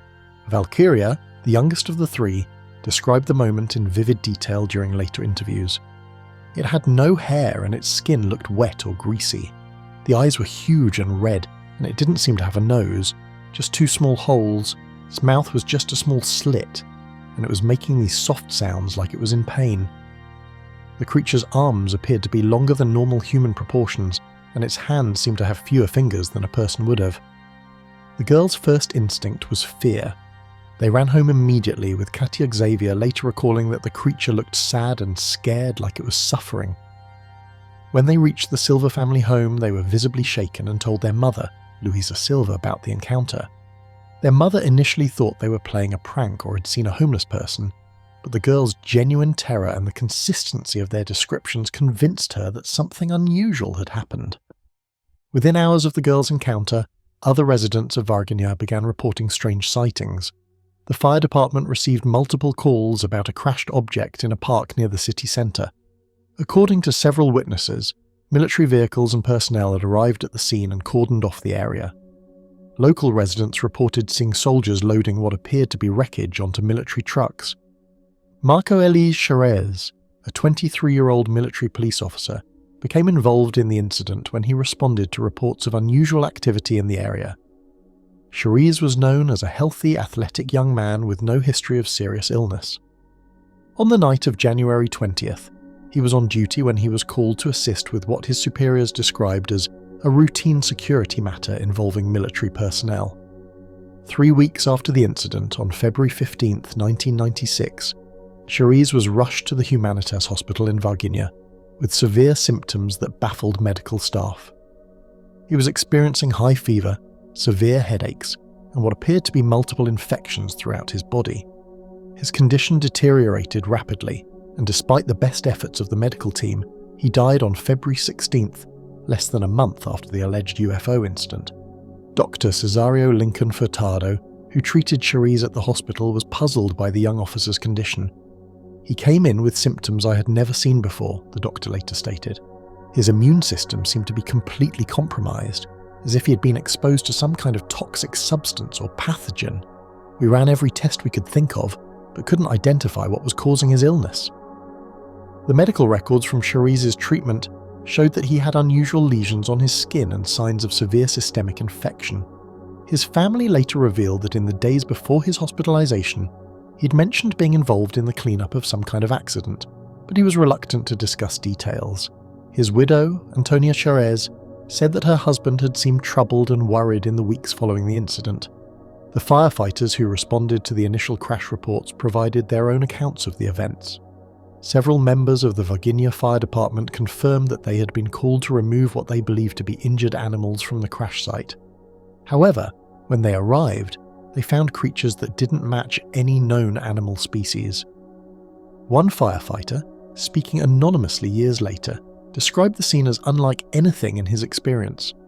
We were told it was probably injured animals from some kind of accident, but when we saw them, we knew they weren't from around here. They were humanoid, but definitely not human. Their skin was different, their proportions were wrong, and they seemed to be in great distress. The military's involvement in the Varginha incident was extensive and well documented by local residents. Multiple witnesses reported seeing military vehicles, including ambulances and trucks, moving through the city throughout the day and night of January 20th. The military cordon around the crash site was maintained for several days, with access restricted to authorized personnel only. UFO researchers Ubirahara Franco Rodriguez and Vittorio Paccaccini arrived in Varginha shortly after the incident began making news. Their investigation uncovered a network of witnesses who had observed various aspects of the event. The researchers documented testimonies from hospital staff, military personnel, and civilian witnesses who had seen the creatures or the military response. According to their investigation, at least 2 creatures were recovered from the crash site. One was found alive but injured, while the other was reportedly already dead. The living creature was allegedly taken to the regional hospital in Varginha, where medical staff attempted to treat its injuries. Hospital workers who spoke to the researchers described the creature as humanoid but clearly not human, with unusual anatomical features and apparent injuries. Dr. Roger Lear, an American podiatrist and UFO researcher, travelled to Varginha to investigate the incident. His examination of the evidence led him to conclude that something extraordinary had occurred. The consistency of the witness accounts, the physical evidence, and the military response all point to a genuine encounter with non-human beings, Lear stated in his documentation of the case. The hospital staff who allegedly encountered the creature provided detailed descriptions that corroborated the witnesses' accounts. Nurses and doctors described a being approximately 4 feet tall, with brown, oily skin, large red eyes, and 3 protrusions on its head. The creature appeared to be in severe distress and was making soft vocalizations that sounded like expressions of pain. One nurse, who requested anonymity, described the creature's arrival at the hospital. They brought it in on a stretcher, covered with a sheet. When I saw it, I was shocked. It was clearly not human, but it seemed to be suffering. Its eyes were huge and red, and it was making these soft moaning sounds. I'd never seen anything like it in my 20 years of nursing. The investigation revealed that the creature's condition deteriorated rapidly while at the hospital. Despite medical efforts, it allegedly died within hours of its arrival. The body was reportedly turned over to military authorities, who removed it from the hospital under heavy security. Hospital records from that period were later reported to be missing or classified. Expert analysis of the Varginha incident has focused on several key factors that distinguish it from other UFO cases. The number of independent witnesses, the consistency of their accounts, and the apparent physical evidence all contribute to the case's credibility. Unlike many UFO incidents that rely on a single witness or vague descriptions, the Varginha case involves multiple witnesses who provided detailed, corroborating accounts. The timing of the incident also adds to its significance. The encounters occurred during daylight hours when visibility was good, and the witnesses were able to observe the creatures at close range. The girls who made the initial contact reported being within 8 feet of the creature, allowing for detailed observation of its physical characteristics. The military response to the incident was swift and comprehensive, suggesting that authorities took the situation seriously. The coordination between different military units, the establishment of security perimeters, and the removal of evidence all point to a significant event that required official intervention.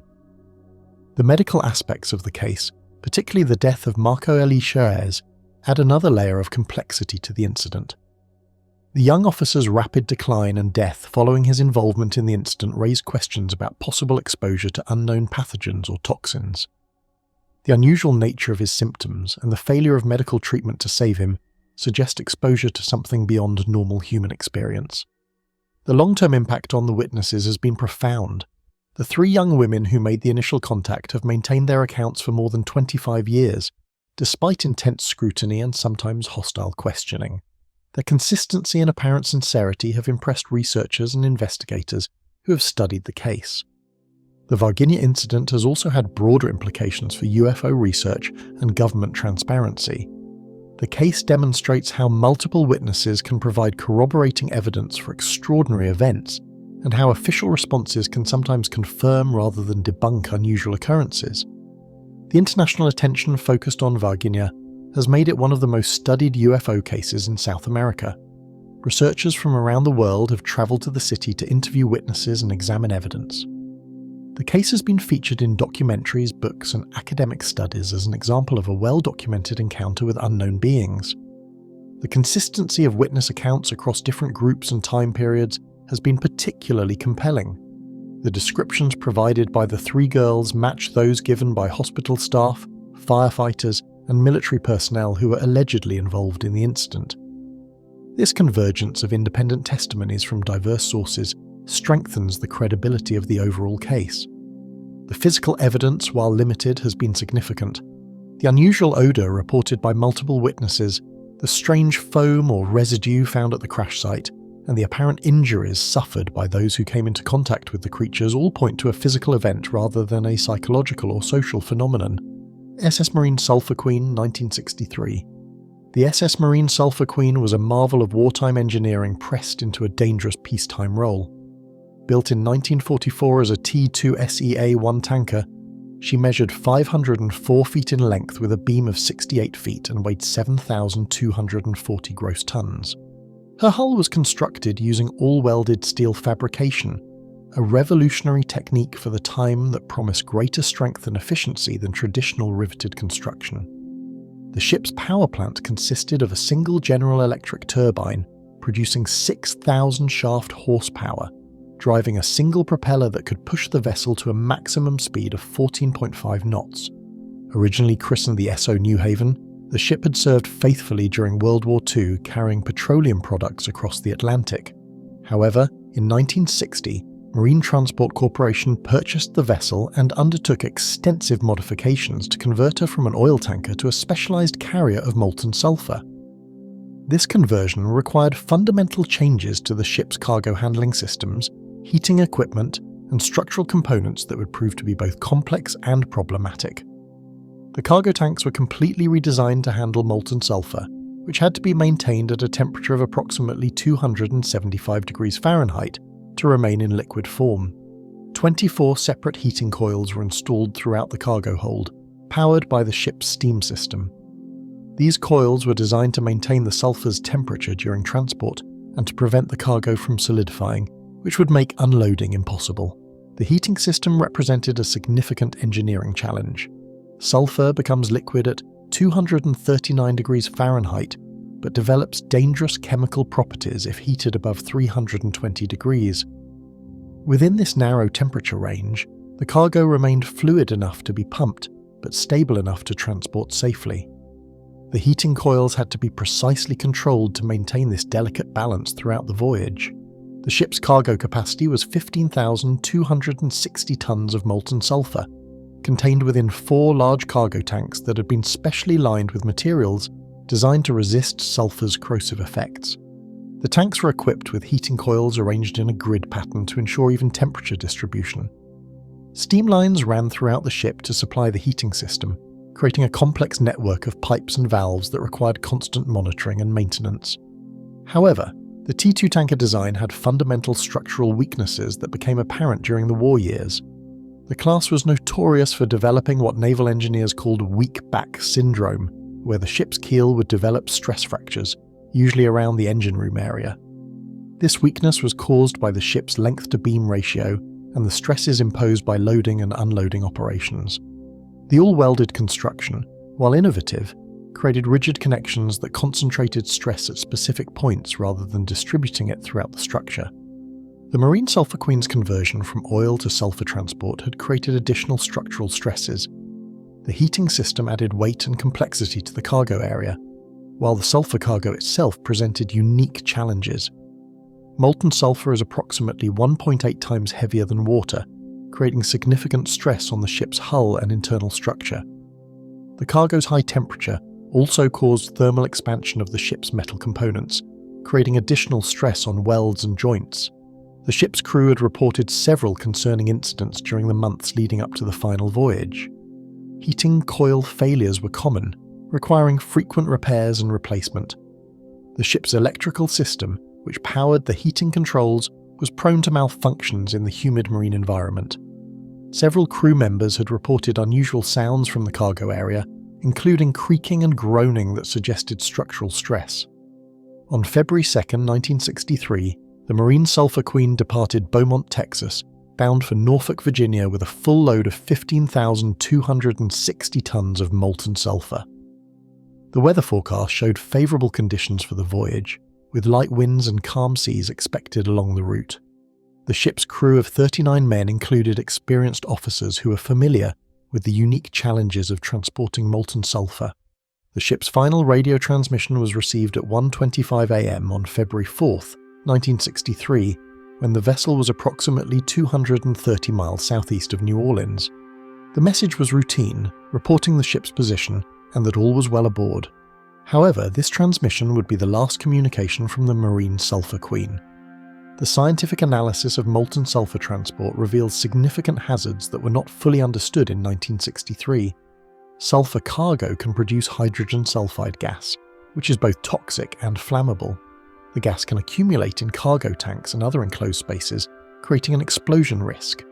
The heating system required to keep sulfur molten creates additional fire hazards, particularly if heating coils fail or overheat. The chemical properties of molten sulfur also create unique challenges for ship design. Sulfur is highly corrosive to many metals, particularly at elevated temperatures. The heating coils and tank linings must be made from specialized materials that can withstand prolonged exposure to hot sulfur. Failure of these protective systems can lead to rapid corrosion of the ship's structure.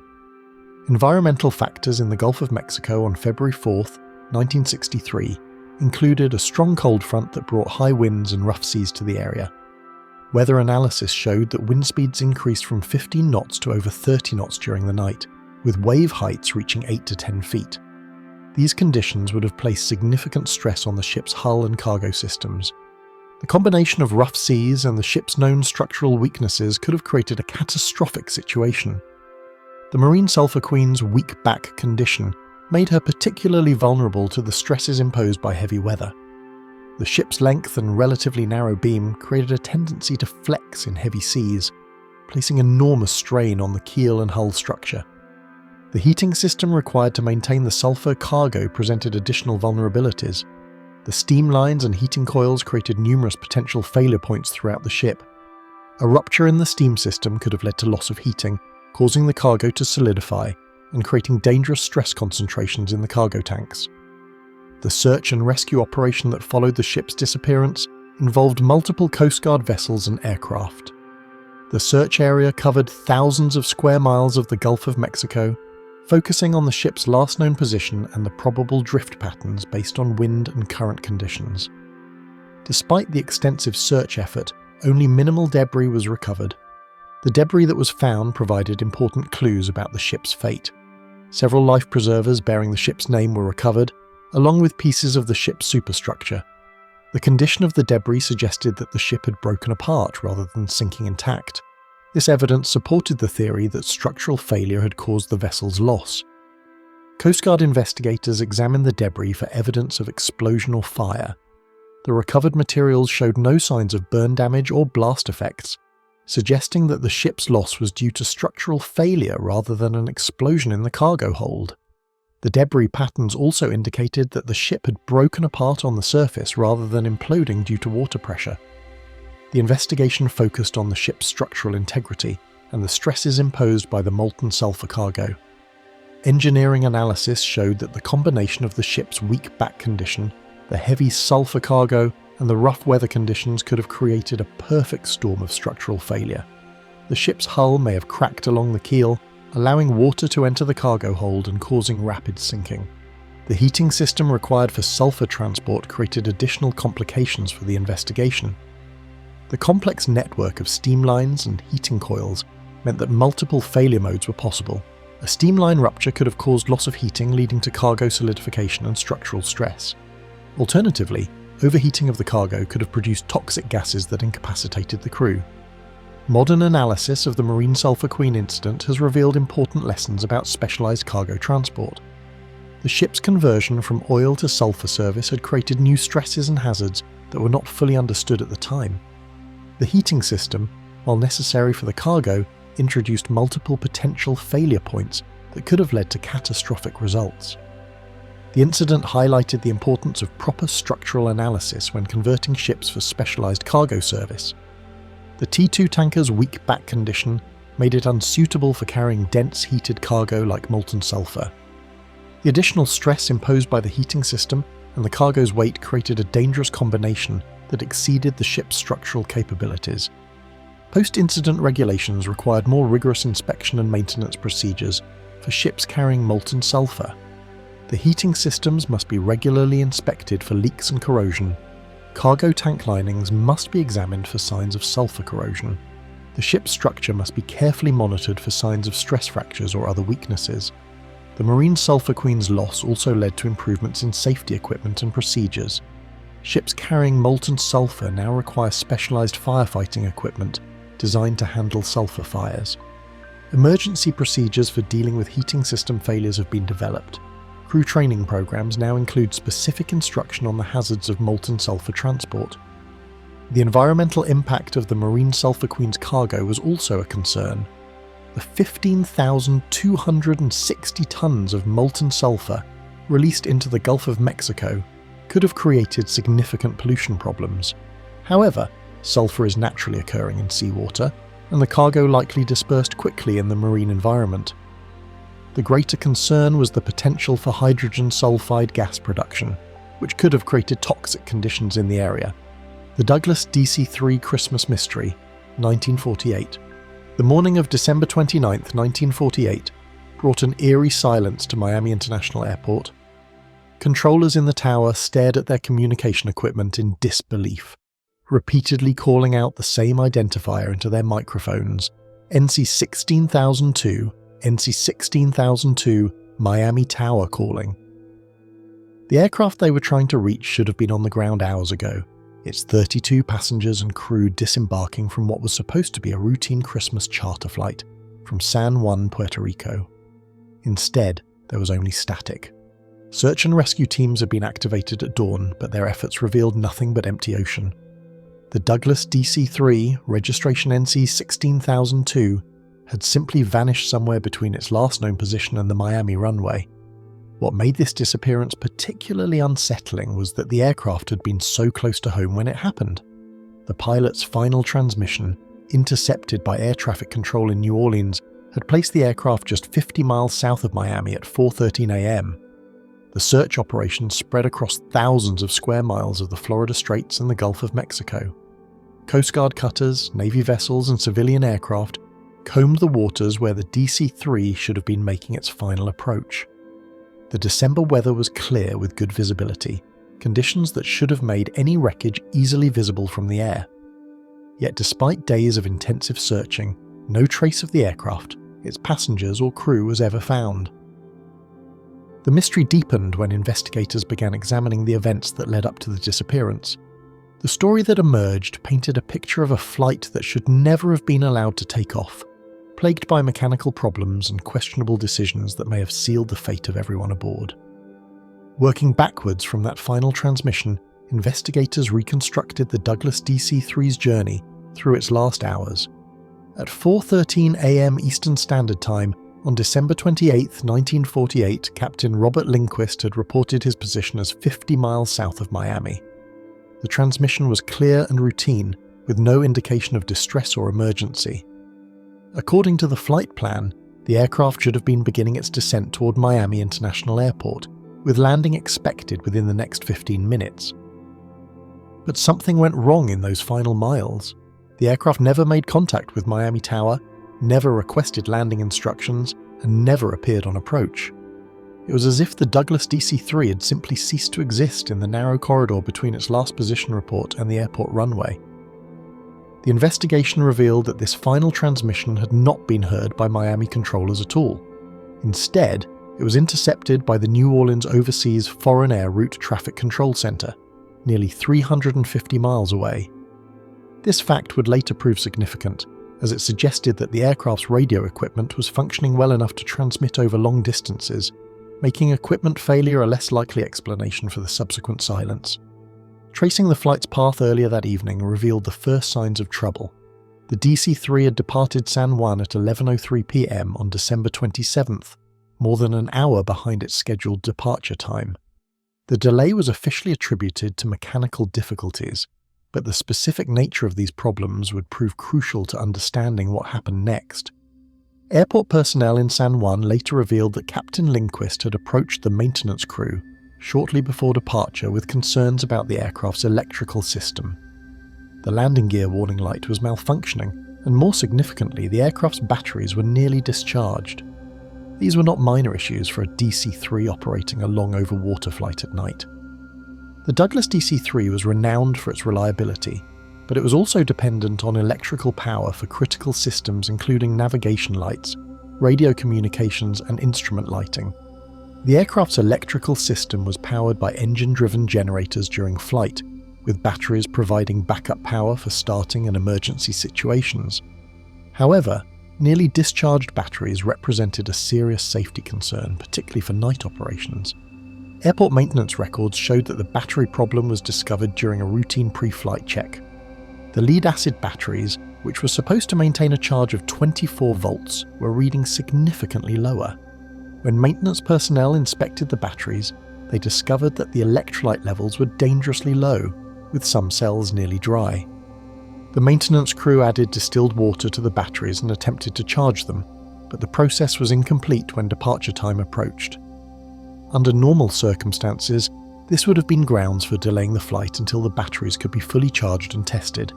However, The aircraft was carrying passengers who had already been delayed, and there was pressure to maintain the schedule.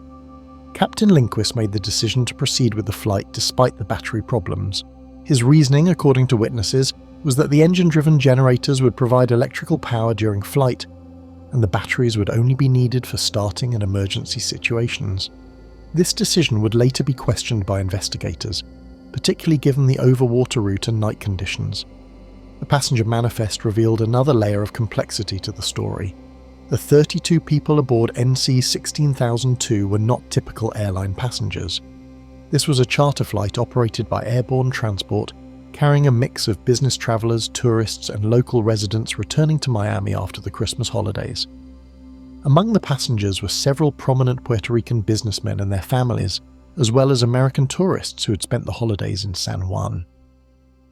The flight crew consisted of Captain Robert Lindquist, an experienced pilot with extensive DC-3 experience, First Officer Ernest Hill, and Flight Attendant Mary Burke. Lindquist had been flying DC-3S for several years and was familiar with the Miami-San Juan route. His logbook showed no recent incidents or concerns about his flying ability. However, interviews with ground personnel revealed that Lindquist seemed unusually concerned about the aircraft's condition that evening. One mechanic later testified that the captain had asked multiple questions about the battery system and had spent considerable time examining the electrical panel.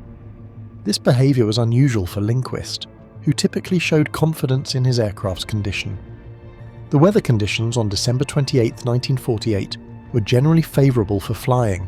Surface winds were light, visibility was good, and there were no significant weather systems in the area. However, meteorologists later noted that there had been some atmospheric disturbances in the region that could have affected radio communications. The flight from San Juan to Miami typically took about 4 hours and 30 minutes in a DC-3. The aircraft would have been flying at approximately 8,000 feet, following established air routes over the Caribbean Sea and Florida Straits. This was a well-travelled route with regular commercial traffic, making the complete disappearance even more mysterious. Radio communications during the flight appeared normal until the final transmission. The aircraft had made routine position reports during the journey, with no indication of mechanical problems or crew concerns. The radio operator at San Juan had been in contact with the flight for the first portion of the route, and communications were clear and professional. The last routine transmission had been made approximately 2 hours before the final position report. At that time, the aircraft was over the Bahamas, flying at normal altitude and speed. The crew reported normal fuel consumption and no mechanical problems. This transmission was received clearly by ground stations, suggesting that the radio equipment was functioning properly. The critical period began around 3:30 a.m., when the aircraft should have been making its descent toward Miami. Standard procedure called for the crew to contact Miami Approach Control at this point to receive landing instructions and weather information. However, no such contact was ever made. Air traffic controllers in Miami had been expecting the flight and had cleared airspace for its arrival. When the aircraft failed to make contact, controllers initially attributed the silence to radio problems, a common occurrence in 1948. However, as minutes passed without any communication, concern began to grow.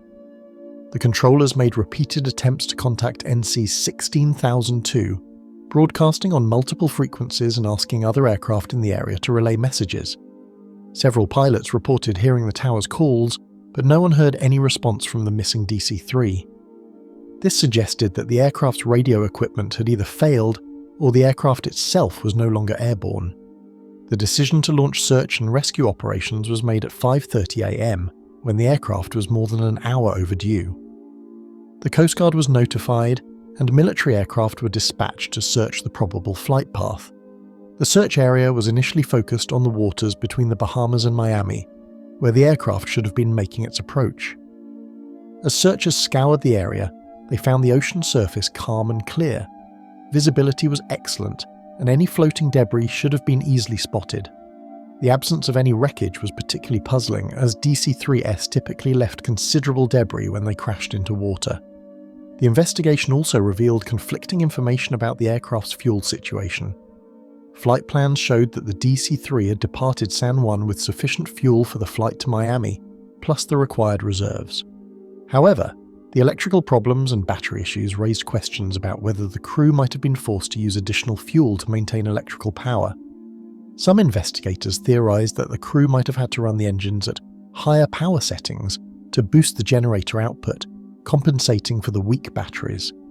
This could have increased fuel consumption significantly, potentially leaving the aircraft short of fuel during the final approach to Miami.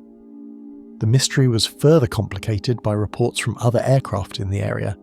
Several pilots reported seeing unusual lights or flashes in the sky around the time of the disappearance, but none could provide specific details about what they had observed. These reports were investigated but never corroborated. The final piece of evidence came from the wreckage that was never found. Unlike other aircraft disappearances where some debris eventually washed ashore, NC 16002 left no trace. This complete absence of physical evidence made it impossible to determine whether the aircraft had crashed due to mechanical failure, run out of fuel, or encountered some other catastrophic event. USS Scorpion, 1968. The spring of 1968 marked a particularly dangerous period in the Cold War beneath the waves. Just 5 years after the USS Thresher had been lost with all hands during a test dive, the United States Navy was still grappling with the inherent risks of operating nuclear submarines in the deepest parts of the world's oceans.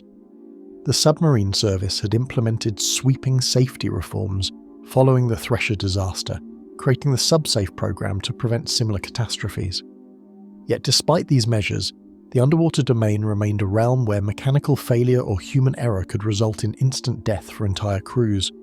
The nuclear submarine program represented the cutting edge of American military technology during the Cold War. These vessels were designed to operate independently for months at a time, carrying enough nuclear fuel to power their reactors for years without refueling.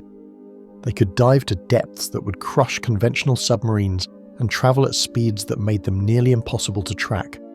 However, this technological advancement came with unprecedented risks that were still being understood in 1968.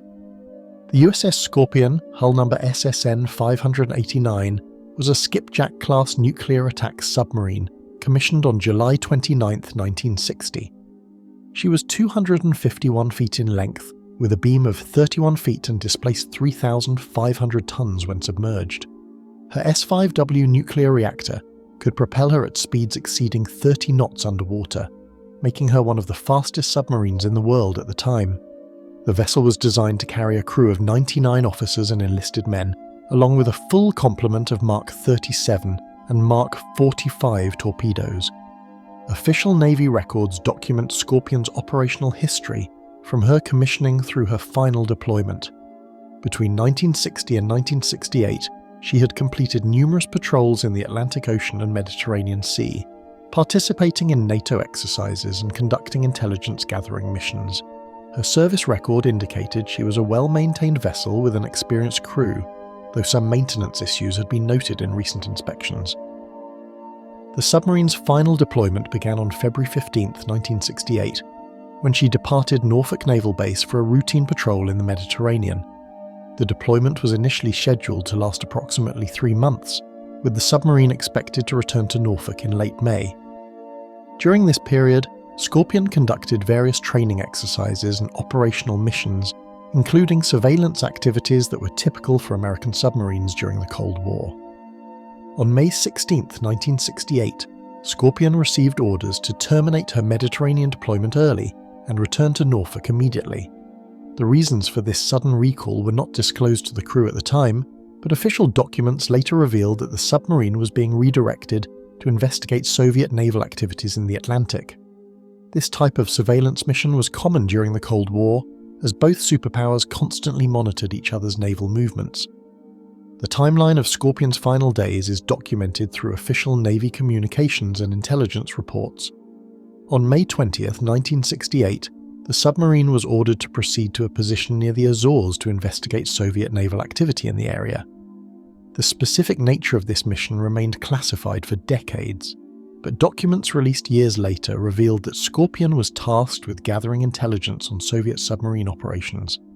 At 12:42 Greenwich Mean Time on May 21, 1968, Scorpion transmitted her final message to Naval Communication Station at Nea Makri, Greece. The message was routine, indicating that the submarine was proceeding as ordered and would surface again for communications as scheduled. This transmission placed the submarine approximately 50 miles south of the Azores, heading west toward the Atlantic Ocean.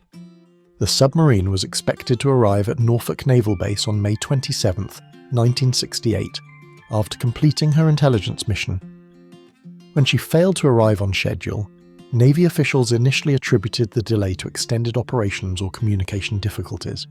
However, as hours passed without any contact, concern began to mount among submarine force commanders. On May 28, 1968, USS Scorpion was officially declared missing and presumed lost with all hands. The declaration triggered one of the largest search and rescue operations in naval history, involving surface ships, aircraft, and other submarines. The search area covered thousands of square miles of the Atlantic Ocean, focusing on Scorpion's last known position and her projected route back to Norfolk. The investigation into Scorpion's loss involved multiple agencies, including the Navy's own Inquiry Board, the Naval Safety Center, and intelligence organizations. The official investigation, formerly known as the Court of Inquiry into the Loss of USS Scorpion, began immediately after the submarine was declared missing. The inquiry examined all aspects of the submarine's operations, maintenance records, crew qualifications, and mission parameters. One of the most significant pieces of evidence came from the Sound Surveillance System, SOSUS, a network of underwater listening posts designed to detect Soviet submarines. SOSUS hydrophones had recorded acoustic signatures consistent with a submarine implosion at approximately 1844 GMT on May 22, 1968. The location of these sounds placed the event about 400 miles southwest of the Azores, roughly along Scorpion's projected track. The acoustic evidence suggested that Scorpion had imploded at extreme depth, indicating a catastrophic hull failure. The sequence of sounds recorded by SOSUS included an initial explosion, followed by the characteristic noise of a pressure hull collapsing under enormous water pressure. This pattern was consistent with a submarine suffering a major internal explosion that compromised the hull's integrity. Several theories emerged to explain Scorpion's loss, each supported by different pieces of evidence and expert analysis. The most widely accepted theory proposed that a torpedo had malfunctioned inside the submarine, causing an explosion that damaged the pressure hull. This theory was based on the acoustic evidence and the known problems with Mark 37 torpedo batteries, which had a history of overheating and causing fires. The hot-running torpedo theory suggested that a torpedo's engine had activated while still in the submarine's torpedo room, either due to electrical malfunction or crew error. If the torpedo had armed itself and detonated, the explosion would have been sufficient to breach the pressure hull and cause immediate flooding. The resulting implosion would have killed all crew members instantly. Alternative theories included the possibility of a collision with a Soviet submarine or surface vessel, though no evidence supported this hypothesis. Some investigators suggested that hydrogen gas from the submarine's batteries might have exploded during charging operations, but this theory was generally discounted due to the submarine's safety systems and crew training. The most controversial theory proposed that Scorpion had been deliberately attacked by Soviet forces in retaliation for alleged American submarine operations against Soviet vessels. This theory was based on intelligence reports suggesting that the Soviet Navy had been conducting aggressive operations against American submarines, but no definitive evidence was ever found to support this claim. The search for Scorpion's wreckage continued for months after the submarine's loss. The Navy employed the most advanced underwater search technology available, including the deep-sea research vessel Trieste II and the submersible Alvin. The search was complicated by the extreme depth of the search area and the rugged underwater terrain of the Atlantic Ocean floor. On October 30, 1968, the Navy announced that Scorpion's wreckage had been located on the ocean floor approximately 400 miles southwest of the Azores. The submarine was found in 11,100 feet of water, broken into two main sections. The forward section, including the torpedo room where the suspected explosion had occurred, was severely damaged and partially buried in sediment. Photographic evidence from the wreckage site showed extensive damage to the submarine's hull, consistent with an internal explosion followed by implosion. The torpedo room and forward compartments were almost completely destroyed, while the after section of the submarine remained relatively intact. The nuclear reactor compartment showed no signs of damage, indicating that the reactor had shut down safely during the incident. The official investigation concluded that Scorpion had been lost due to an internal explosion of unknown origin, most likely involving a torpedo malfunction. However, the exact cause could not be determined with certainty due to the extent of the damage and the limitations of deep-sea investigation technology available at the time. The loss of USS Scorpion had profound implications for submarine safety and operations. The incident highlighted the inherent dangers of operating nuclear submarines and the potential for catastrophic failure even in well-maintained vessels. The Navy implemented additional safety measures, including improved torpedo handling procedures and enhanced monitoring systems for submarine operations. The investigation also revealed gaps in the Navy's ability to communicate with and track submarines during extended operations.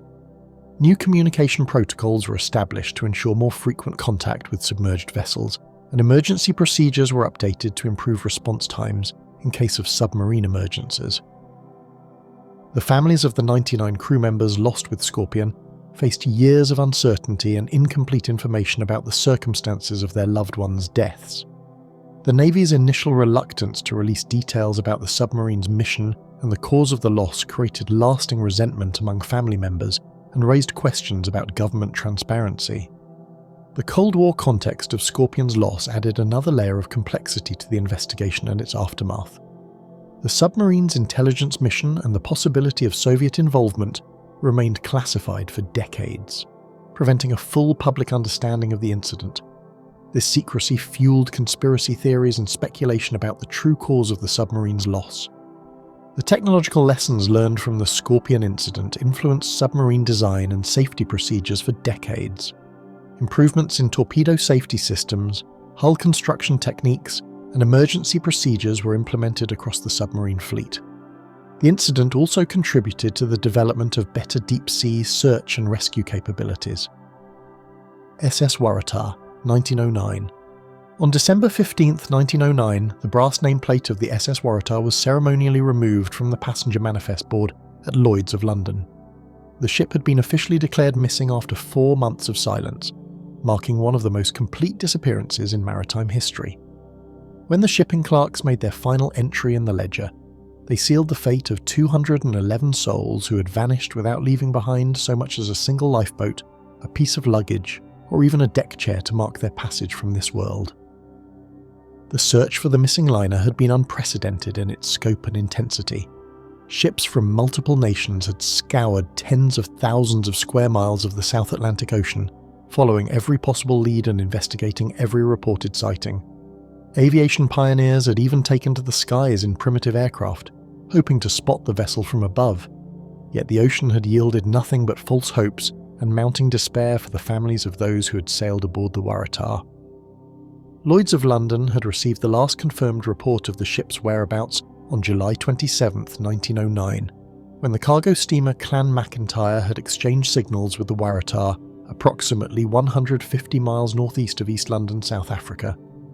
The captain of the Clan McIntyre later reported that the passenger liner appeared to be struggling in heavy seas, moving slowly through the rough waters with what seemed like an unusual rolling motion. This sighting, brief as it was, would become the final confirmed glimpse of the ship that newspapers had already begun calling Australia's Titanic. Working backwards from this last sighting, investigators began to piece together the Waratah's final voyage. The ship had departed from Durban at 8:15 p.m. on July 26, 1909, bound for Cape Town with a full complement of passengers and crew. The passenger manifest showed 193 paying customers, ranging from wealthy Australian businessmen returning to Europe to working-class families seeking new opportunities in South Africa. The crew of 18 included Captain Josiah Ilbery, a veteran mariner with an impeccable record who had commanded the Waratah since her maiden voyage. The departure from Durban had been routine, with no indication of the tragedy that would soon unfold. Port officials had cleared the ship for departure after the standard safety inspections, and the weather forecast showed favourable conditions for the coastal voyage to Cape Town. The journey was expected to take approximately 42 hours, putting the Waratah's arrival in Cape Town at around 2 p.m. on July 29, 1909.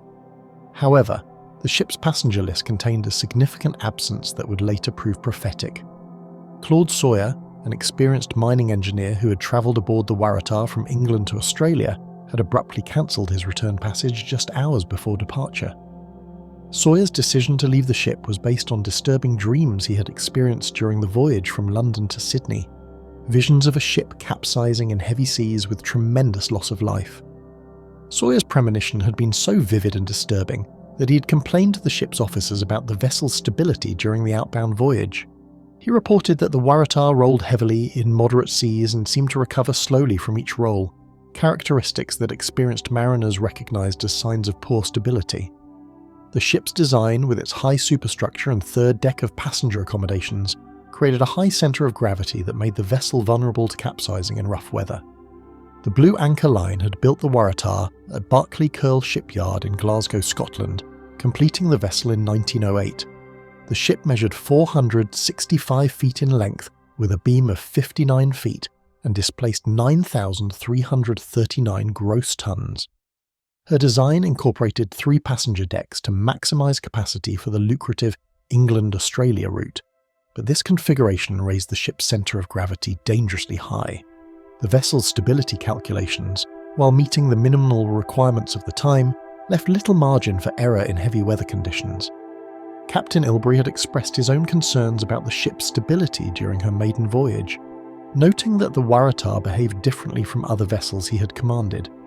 The ship's tendency to roll heavily and her slow recovery from each roll suggested that she was operating near the limits of her stability envelope. However, the Blue Anchor Line's management dismissed these concerns, pointing to the ship's compliance with existing safety regulations. The weather conditions in the South Atlantic during late July 1909 were particularly severe, with a strong cold front moving up from the Antarctic, bringing gale-force winds and heavy seas to the South African coast. The Clan McIntyre, which had made the last confirmed sighting of the Waratah, encountered winds of 50 knots and seas of 20 to 25 feet height shortly after passing the passenger liner. These conditions would have placed enormous stress on any vessel, but they were particularly dangerous for a ship with marginal stability characteristics. The investigation into the Waratah's disappearance revealed conflicting evidence about the ship's condition during her final hours. The crew of the Clan McIntyre reported that the passenger liner appeared to be labouring heavily in the rough seas, with an unusual rolling motion that suggested stability problems. However, other witnesses reported seeing a ship matching the Waratah's description several days after her presumed sinking, leading to confusion about the exact timing of the disaster. Multiple search vessels reported finding debris that might have come from the missing liner, but positive identification proved impossible. Pieces of wood bearing what appeared to be the Blue Anchor Line's colours were recovered from beaches along the South African coast, but these fragments could have come from any number of vessels. A wooden deck chair with upholstery matching the Waratah's passenger accommodations was found floating near Port Elizabeth, but the chair's origin could not be confirmed. The most intriguing piece of evidence came from the Union Castle liner Guelph, whose passengers reported seeing what appeared to be signal rockets fired from a ship in distress on the night of July 28, 1909. The Guelph's captain altered course to investigate but found no trace of any vessel in the area. This sighting, if accurate, suggested that the Waratah may have survived the initial storm only to founder later in deeper waters. The complexity of the search was compounded by the treacherous nature of the South African coastline. The Agulhas current flowing southward along the coast created complex sea conditions that could quickly overwhelm an unstable vessel. The interaction between the warm Agulhas current and the cold Benguela current created areas of turbulent water that were particularly hazardous for ships with stability problems. Several theories emerged to explain the Waratah's disappearance, each supported by different pieces of evidence. The most widely accepted explanation was that the ship had capsized in heavy weather due to her poor stability characteristics. This theory was supported by the observations of the Clan McIntyre's crew and the known problems with the ship's design. A sudden capsizing would explain why no distress signals were received and why no survivors were found. An alternative theory suggested that the Waratah had suffered a catastrophic structural failure, possibly due to the stress of heavy weather on her hull. The ship's design incorporated large areas of glass in her superstructure, creating potential weak points that could have failed under extreme conditions. a structural collapse could have led to rapid flooding and sinking with little time for the crew to launch lifeboats. The most controversial theory proposed that the Waratah had been the victim of a massive rogue wave, an extremely rare phenomenon that could have overwhelmed even a stable vessel. Rogue waves, reaching heights of 60 feet or more, had been reported in the South Atlantic, and such a wave could have crushed the ship's superstructure and sent her to the bottom in minutes. The human cost of the Waratah's loss was devastating for the families of those aboard. The passenger manifest included entire families travelling together, ensuring that multiple generations were wiped out in a single tragedy. The crew members, many of whom had wives and children in England, left behind dependents who faced uncertain futures without their primary breadwinners.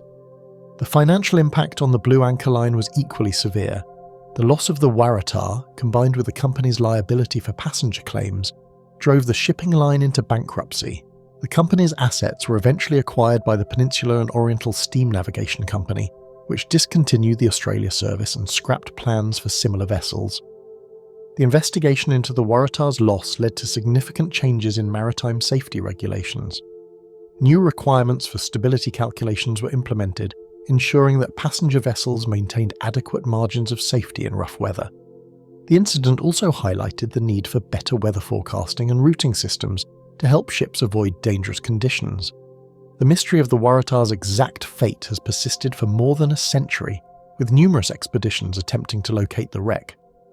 Modern search techniques, including side-scan sonar and underwater vehicles, have been employed to search the areas where the ship might have sunk. However, the depth of the water and the rugged nature of the seafloor have made these searches extremely challenging. The cultural impact of the Waratah disaster was profound, particularly in Australia and South Africa, where the ship had become a symbol of the growing connections between these distant lands. The loss of the vessel, with its implications for the safety of ocean travel, created a lasting impression on the public consciousness that persisted long after the initial tragedy.